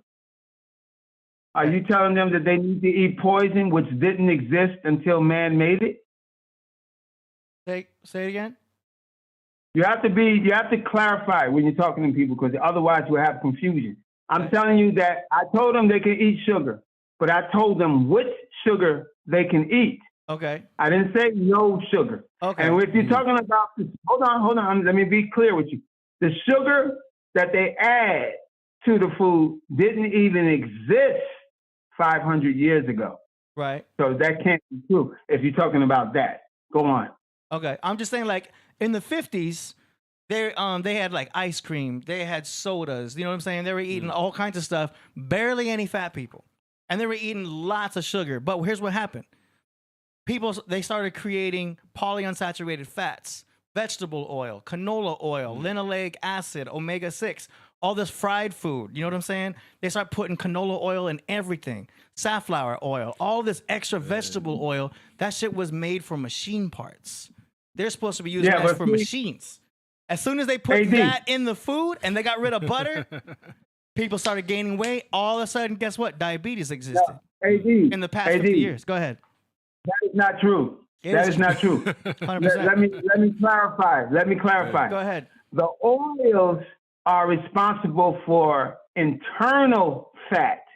That's what clogs the arteries. Yeah. That's what causes heart attacks. Yeah. That's what causes high blood pressure. Yeah. I'm not talking about that kind of fat. I'm talking about the physical fat that's on the body. If you eat chicken, you risk heart failure and heart disease because the fat from the chicken doesn't come back out. You see? Okay. I'm not talking about that. You're talking about visceral fat. Anybody that tells you that oils make blubber on the body, they're lying to you. They're lying to you. Well, I'm telling you, this is put out to confuse the masses so that they cannot lose weight. This is what it's about. You have to understand that we are being taught that cookies are nutritious. You see what I'm saying? There's a guy that risked himself by putting out a film, a documentary about McDonald's called Super Size Me. Yeah. He put out that movie because he wanted to show people about getting sick, not necessarily getting fat. Okay? That's not the issue. You see, I'm telling you that if you do your own study, get 10 obese people, put them in a room, give them French fries, scrambled eggs made with canola oil and all these other nasty oils, these oils that they need a mask to put before they treat it with chemicals so the smell will go away. Make it. You will have problems. You will have serious problems in your body. But being large and fat will never be a part of that. It will never be a part of that, brother. They put that out to confuse people. I'm making it simple.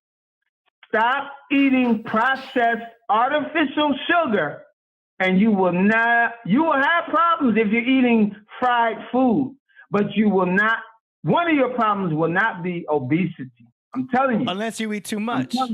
Because if you eat too much of anything, you will gain weight. That's all I'm saying. The only weight that you can gain when sugar is not in the body is the weight of your colon. Because you got to remember, you haven't screened out the fact that they're eating foods that cannot create a bowel movement. So the more you consume foods that the body cannot break down, you will fill your colon. You ever seen a skinny person with a big stomach? Because nothing he's eating is coming back out. Okay. So you see, still gaining weight, but it's a different type of weight, you're saying. Yeah, but see, when you're watching TV, it's a land of confusion. Yeah. Because they will tell you a man with a big beer belly and tell you he's fat. First of all, that's not fat. Beer stretches a man's stomach. Yes, the yeast. It makes him proportionally unbalanced because the stomach can stretch and the colon, that can stretch. Yeah. Because it's filled with fecal matter that never gets dispersed from the body. So there's a lot of factors that you got to understand about weight. What is weight? Like I told somebody one time, and I wasn't being funny, but it did sound funny. I said, how are you going to lose weight? You're going to disappear? You are a weight. Stand on a paper. You make a perfect paperweight. Yeah, you have to be specific. But see, this is the way they talk on TV. They're doing this on purpose because TV is backed by multi-million-dollar advertisers. You know this, right? Yeah. Mm-hmm. So those advertisers didn't go to school to make a little bit of money. You have to pay millions of dollars to do certain things to reach massive amount of people. This is how networks stay networked. You see what I'm saying? So you got to understand that words are a very powerful dynamic. It's the art of words that are employed to make a psychological deterrent fulfilled by media, which is a multi-billion-dollar industry. It's all about the tricks of the trade. And as media began to grow, it became more clever and more powerful. Don't forget these facts. You're quoting statistics that was put together that is paid for by politicians. Oh, yeah. Brother, listen, I looked into this thing deep and I looked good. The FDA was started in 1902. The FDA said, we're going to help y'all with your food. You know, like you was just saying, how when obesity was smaller, on a smaller scale. Yeah. You understand that they said, we're going to take over your food in 1902. The people who take over food, take over drugs. Do you want somebody in your kitchen cooking that just hooked up a batch of cocaine? Man. Yeah, I mean, that's the way you gotta look at it. Well, I'm with you on And that. then they became more clever all the time. Coca-Cola got its name because they were actually putting cocaine in the soda. That's true. Yep. Mm-hmm. And when it was found out, they were told to cease. KFC was called Kentucky Fried Chicken before they found out that it wasn't real chicken. Then they had to reduce the name to KFC. Brother, it's so many tricks in this world. Mm-hmm. I agree with that. You can't just go read. You got to read something, but it's coded. Remember MSG? MSG, they made an announcement in the 90s when people found out it was bad for you. They said, okay, we're going to remove it. All they did was change the name. All they did was change the name. AD, do you know what MSG is called today? There's a few names for it, but go ahead. Yes, it is. Yeah. One is called Natural Flavors.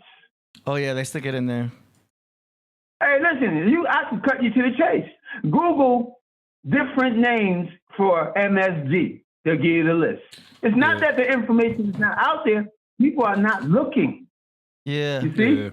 Brother, this industry is tricky. That's true. tricky. I agree with you with all that. I agree with all that. The lose weight Caribbean. business, the lose weight business is a multi-million-dollar business. If I just told people stop one thing, how are they gonna make that money? Yeah. I was gonna open up a place for this business. I had a dude who was a broker. What they are responsible for is going out and getting the millions of dollars for you to start a business, right? And the dude turned his back on me because he was very petty. I did something that offended him. I tried to apologize to him, but he broke off. But I'm not blaming him. I'm just saying that's the reason why I didn't start the business. I was going to come up with the best lose weight business in the world. And believe me, no one is doing it now. Because every time you go on TV and they talk about losing weight, they start mentioning calories.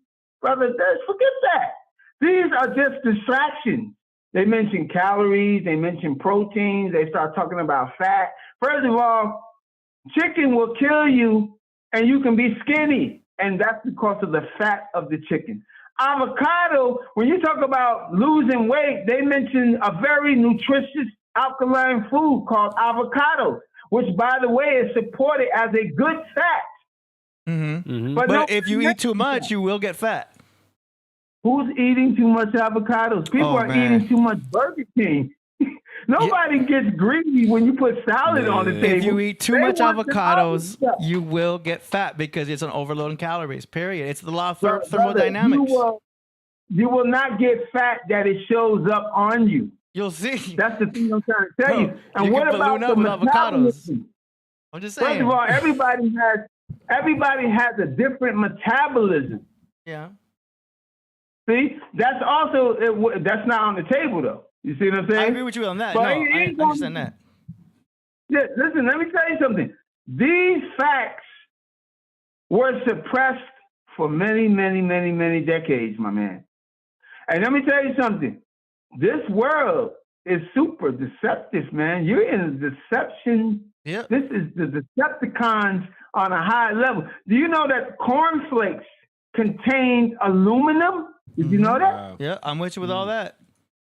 They took cornflakes with a magnet and rubbed it across the box, and all the metal shards came up to the front of the wrapper, following the magnetic force. This is fed to people.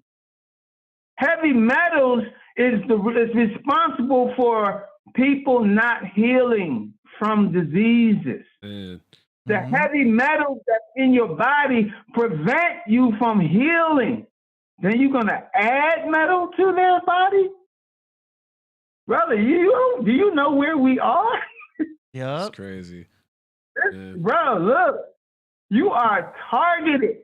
They got this thing called targeted individuals. How about target the masses? Mm-hmm. You sitting there eating a box of cereal that has metal shards in it, and they're small enough for you to miss it and swallow them. Yep. Yeah. They call it iron fortified and all that. YouTube channels exposing this stuff. That's true. That's true. Yeah. Hey, where can they find you online? Do you have an Instagram or a website? Well, we're not up running yet. I have a team who approached me, and they're telling me that they're going to facilitate all these things in a minute. But it's not all up and running yet, which I'm ashamed to say because I thought, I had a good team, and we haven't really come together yet. We haven't really got it going. But they're promising that they're going to pull it together. I have a guy out there who I was just talking to on the phone the other day, and we're doing things to bring this and establish this.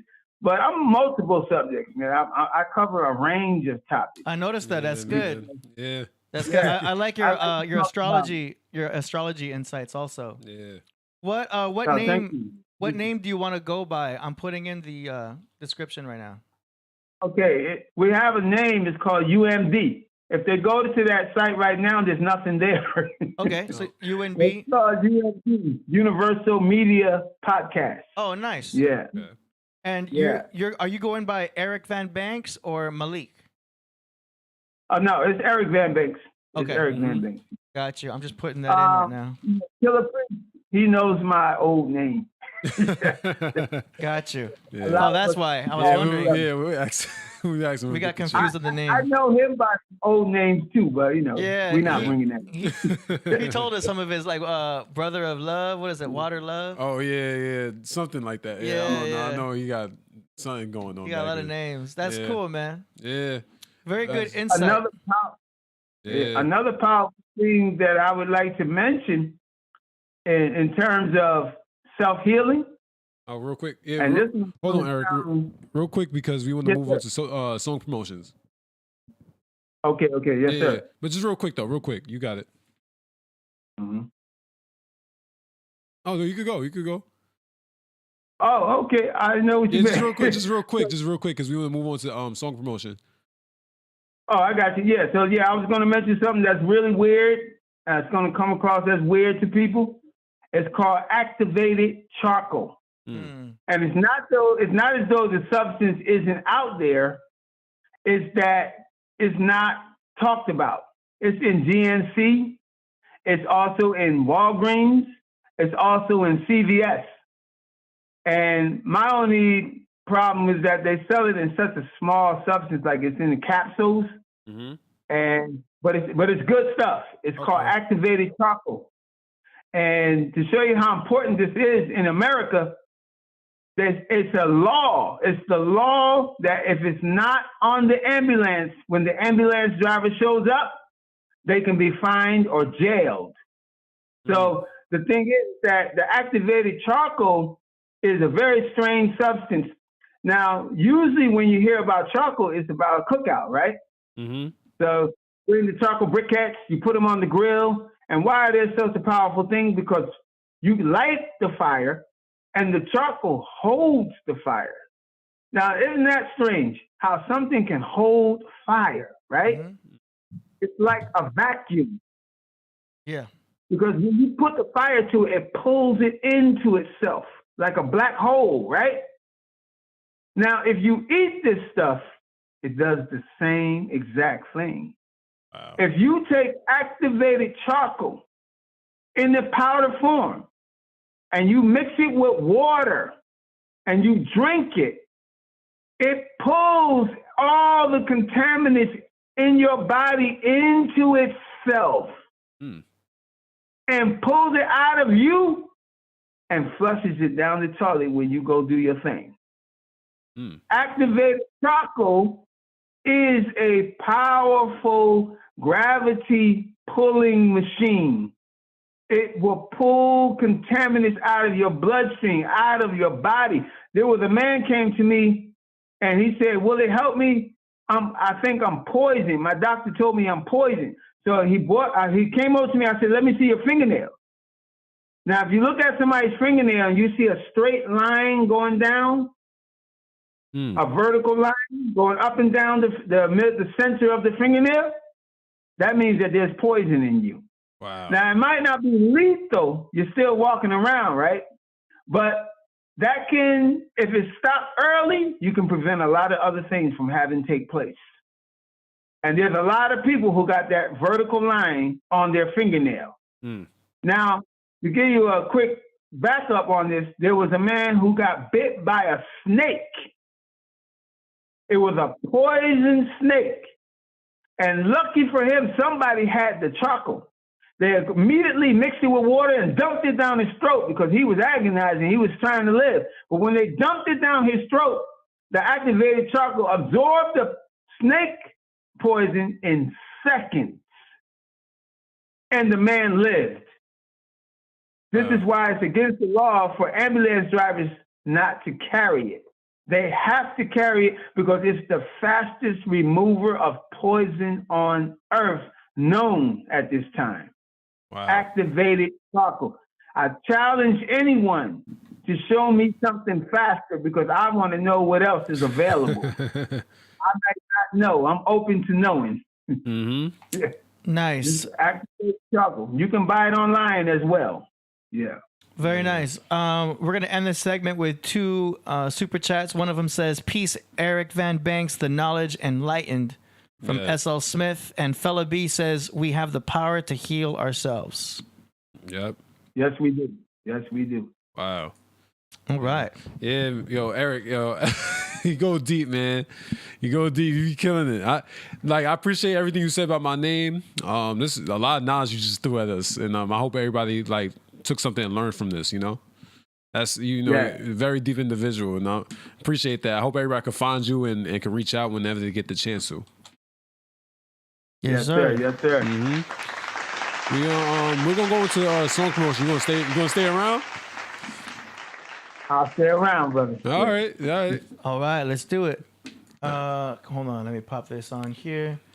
All right, we're gonna now go on to a segment that we call. Hold on. All right. Hold on, let me get my thing ready. What is it at? Here we go. That we call song promotions.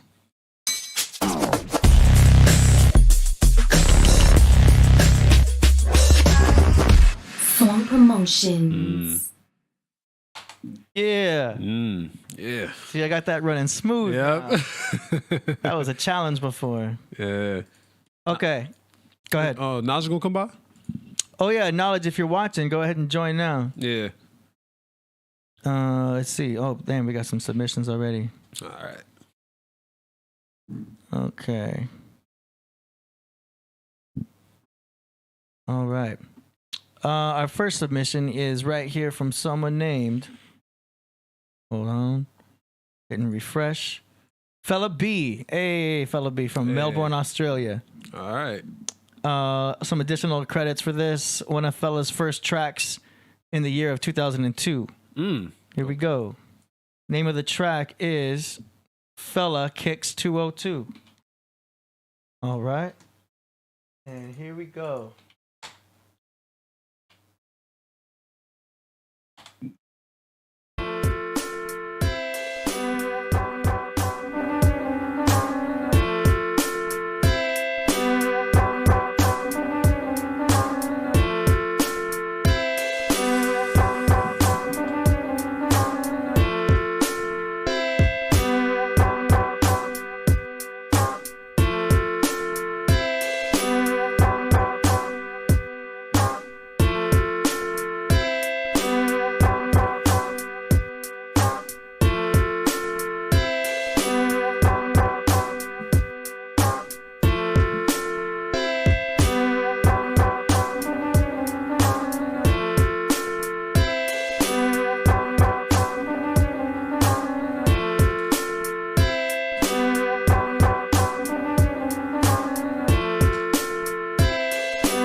Fella B. It's like kind of reminds me of like a freestyle track.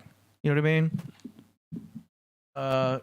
It's a good minimal beat for someone to do some like freestyle to, and you know, just kind of kick some rhymes. I probably would have turned the snare up a little more. Other than that, it's a cool track. It's a cool basic beat. Okay. Yeah, it was definitely dope. Fellow B, definitely dope. Oh yeah, happy birthday again. You know, Oh, yeah. remember it was his birthday. Yeah, shout out to Fellow B. That was definitely an interesting track. It was like Unorthodox. Unorthodox. I gotta get my words right. But yeah, very unorthodox. But I like the beat though. I don't know. You could have fun with that. You could play with it. You know what I mean? It was dope. It definitely was a freestyle beat. I definitely agree with you. Eric, what you think, Eric? Yo, I liked it right away, man. That was nice and smooth, man. I like that. Mm-hmm. That was a good tune. And I could definitely think of some rhymes I would like to bust off. Hey, that's what I like. Naj's not here. No knowledge. It's all good. It's Let all me good. double check that it's open though. Yep. No, it's open. I don't think he's watching. Okay. All right. All right, let's go. Next track. We got an artist here named FG Postmortem. And this is called Lester Nowhere. Got some Matrix influence. Yeah, Orbeus, right? Knocked the chip off his shoulder, implanted in the head like Revelation 13 was already happening. Smart dust and chemtrails, spray us with nanotech, so it won't matter if you've been force vaccinated. Tracking stamps like human trafficking, imagine if you will, but no Twilight Zone introduction. Suffering repercussions from pandemic aftermath. They passed bills and have patents with 666 in them. Just a coincidence, mere conspiracy theories must be tripping like rhyme guys with Timothy Leary. Public slip and sip beers, free to be dumb and play frisbee with your mixtape featuring snitches with disabilities. They want you living like you were in a PC, and PC that's private custody for the politically corrected G, who hold no weight like hysterectomy. Movie pussies just for thinking of disrespecting me. That's another beat coming from Lester Nowhere, refreshing like a hot day with a gust of cold air. Even though the world fucked up, I finally got my shit together, and no longer interested if I finally get together. She was just a double agent friend sent by Lucifer, lady in red dress, distracting me from the truth, cause it's bad for business, letting all the goyim know who put a tinfoil yarmulke on his dome. You'll appreciate these bars 20 years from now, living in a FEMA camp, trying to find your way out.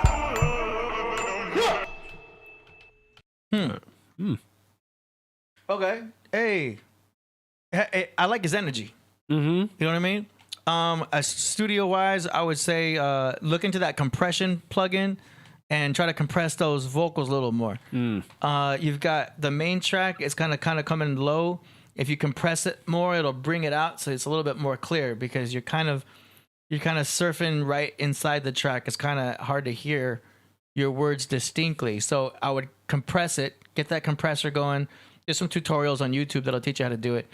And every single DAW should have a compressor plugin. So play with that. And then other than that, I like your energy. And I can hear how you're hyping yourself up in the back with the yeah, boom. Do you know what I mean? And that does work. It hypes it up a lot. So play with that, and you can add echo effects to those things and stereo wideness and everything. So yeah, I would just play with the effects. But creatively, I like what you're doing. And yeah, of course, I want to say more snare on that beat. But I think you've got something going there. Yeah, I agree. I definitely think he had a good message, a good he was giving us something good. It's just that I wish I could have heard it more clearly. You know what I mean? So I definitely do agree with the production, but it was definitely a definitely dope song. I see there's always more and more room to grow. So I like it a lot. You know, won't lie. Go ahead. Yeah, that was definitely outside the box. If I was to try to find a music genre in which it fitted in, I would definitely say I don't have a match at this time.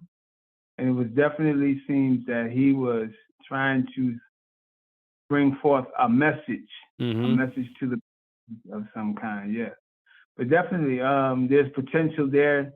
Keep going for it. Keep making music. Mm-hmm. Nice. All right.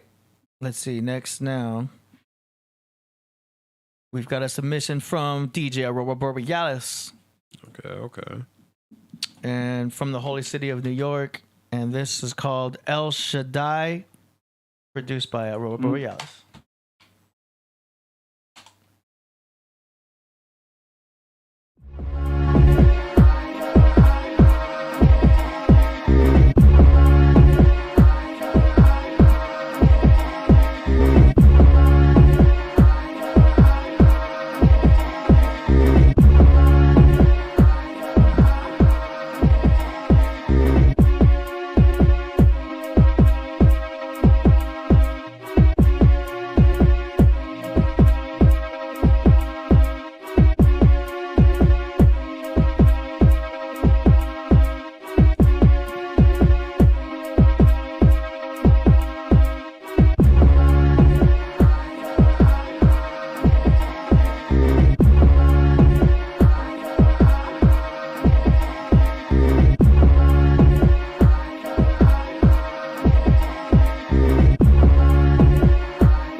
So I was trying to figure out the time signature on this one. I couldn't tell if it was 4/4 or 3/5. You know what I mean? Almost seemed like a waltz at one point, like 1 2 3, 1 2 3, and then it went to a 4/4. I don't know. It's kind of experimental. Do you know what I mean? Nothing wrong with that. I'm kind of used to the traditional 4/4 with the hip hop, but hey, he's experimenting. He's playing around, and keep going. I like that the mix is all right. Do you know what I mean? I felt like nothing was too loud. Right. At least that. But I was a little thrown off by the unorthodox, again, time signature. But he's experimenting. So I would just say keep going. Yeah, you know, Roy loves fight music. I feel like there's always a fight music to me. Yeah. It's like a final battle type of music. But I definitely could hear Roy if he's planning on right into that. That's definitely his range to me. Like I said, I agree with you with the, you know, probably whatever. He's playing with it. Like that's how I feel like. Yeah, you're right. He's just playing with it. So it's something, you know. It's dope. Can't lie. Liked it. Yeah, that was really, really different right there. It had a nice twist to it, and it, you know, I like the way it was vibing. At the same time, I feel like it probably could stand for some other things to overlap that. You know what I'm saying? Maybe some other instruments and so forth. Yeah, but it was pretty good. It's going somewhere. Yeah. Yep. All right. It looks like that's it. Was it really? Okay. Yeah, we only had 3 submissions today. So if you guys want to submit for the next song promotion segment, go to killerpriest.tv/song promo. Links in the description. That's going to be for Wednesday's show. Wednesday, we got a really good show with Ka Zodiac and Knowledge Born. That's probably why Knowledge didn't show up today. He's waiting for Wednesday. He's going to drop his jewels then. So tune in for this Wednesday for that big show. It's going to be great. But submit now. Do not wait until the very end. Do not wait when I'm closing the song promotion segment to submit. You know what I'm saying? But thank you for everyone who submitted. Those were great tracks. This concludes that segment. Hey, that's dope. That was dope. Hey, listen, look, we had a great show today. Eric, listen, gave us some great knowledge today. On healing and health and everything. So, and I got something with my name and everything. So I feel good. You know, I've lifted my spirits today. So it feels great. You know, having you on the show. You want to say anything? Yeah, I just want to say I appreciate working here, working with you guys. I want to thank Killah Priest. Killah Priest, wherever you are, I know you're putting on an amazing show. Yeah, and you have a great time. And thank you, AD Dizzle. Yeah. Yes, sir. Thank you. We appreciate you. Thank you. Yeah, so much. Yeah, man. Listen, my dad appreciate that. You know, we always welcome onto the craft. You know, we all accept your knowledge and feel good. You know, but yeah. So you know, I mean, so you said Wednesdays, Knowledge and Zodiac. Yep. So show. Yeah, it's gonna be a great show. Tune in. You know what I mean? It's gonna be something that's gonna knock his socks off. That's right. Hey, we're gonna close with. I'm trying to look right now. Probably something from the forest. Yeah, we could do. I don't know. The B song feels fitting. I feel like that fits. That's right, huh? The B song, because we were talking about B pong. Yeah, we was talking about beats today, so I feel like that fits a little bit. You know. Good call. So that feels good. You know. All right.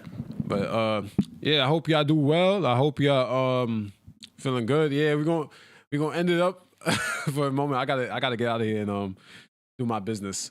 All right. And so, you know, I'm gonna see y'all next time. Oh yeah, tune into the you know, I do a little live session every now and then. I'm starting that back up again. The solo sessions back on the roof. So you wanna tune in, come through. I just talk about anything, whatever it is, lighthearted stuff, probably, you know, something about the playoffs. You know what I mean? NBA playoffs is going on right now. Mm-hmm. Join us, you know what I mean? Join me. I mean, I'll be chilling up there. So yeah. Links in the description. Hey man. Look, wait, Super Chat wasn't shouted out? SL Smith, yeah, we did. Yeah. Gave him a shout out already. Oh yeah, I could have sworn we did that. Okay. I said, he had a poop emoji. Oh, the poop emoji. All right, SL Smith. Shout out to SL for that poop emoji. Because he's the shit. Hey man. Well, all right. Well, we're gonna get out of here. Hope y'all do well. Strive on, be the best selves you can possibly be. Peace, Eric. Thank you for coming today. And we're gonna get out of here. Yeah.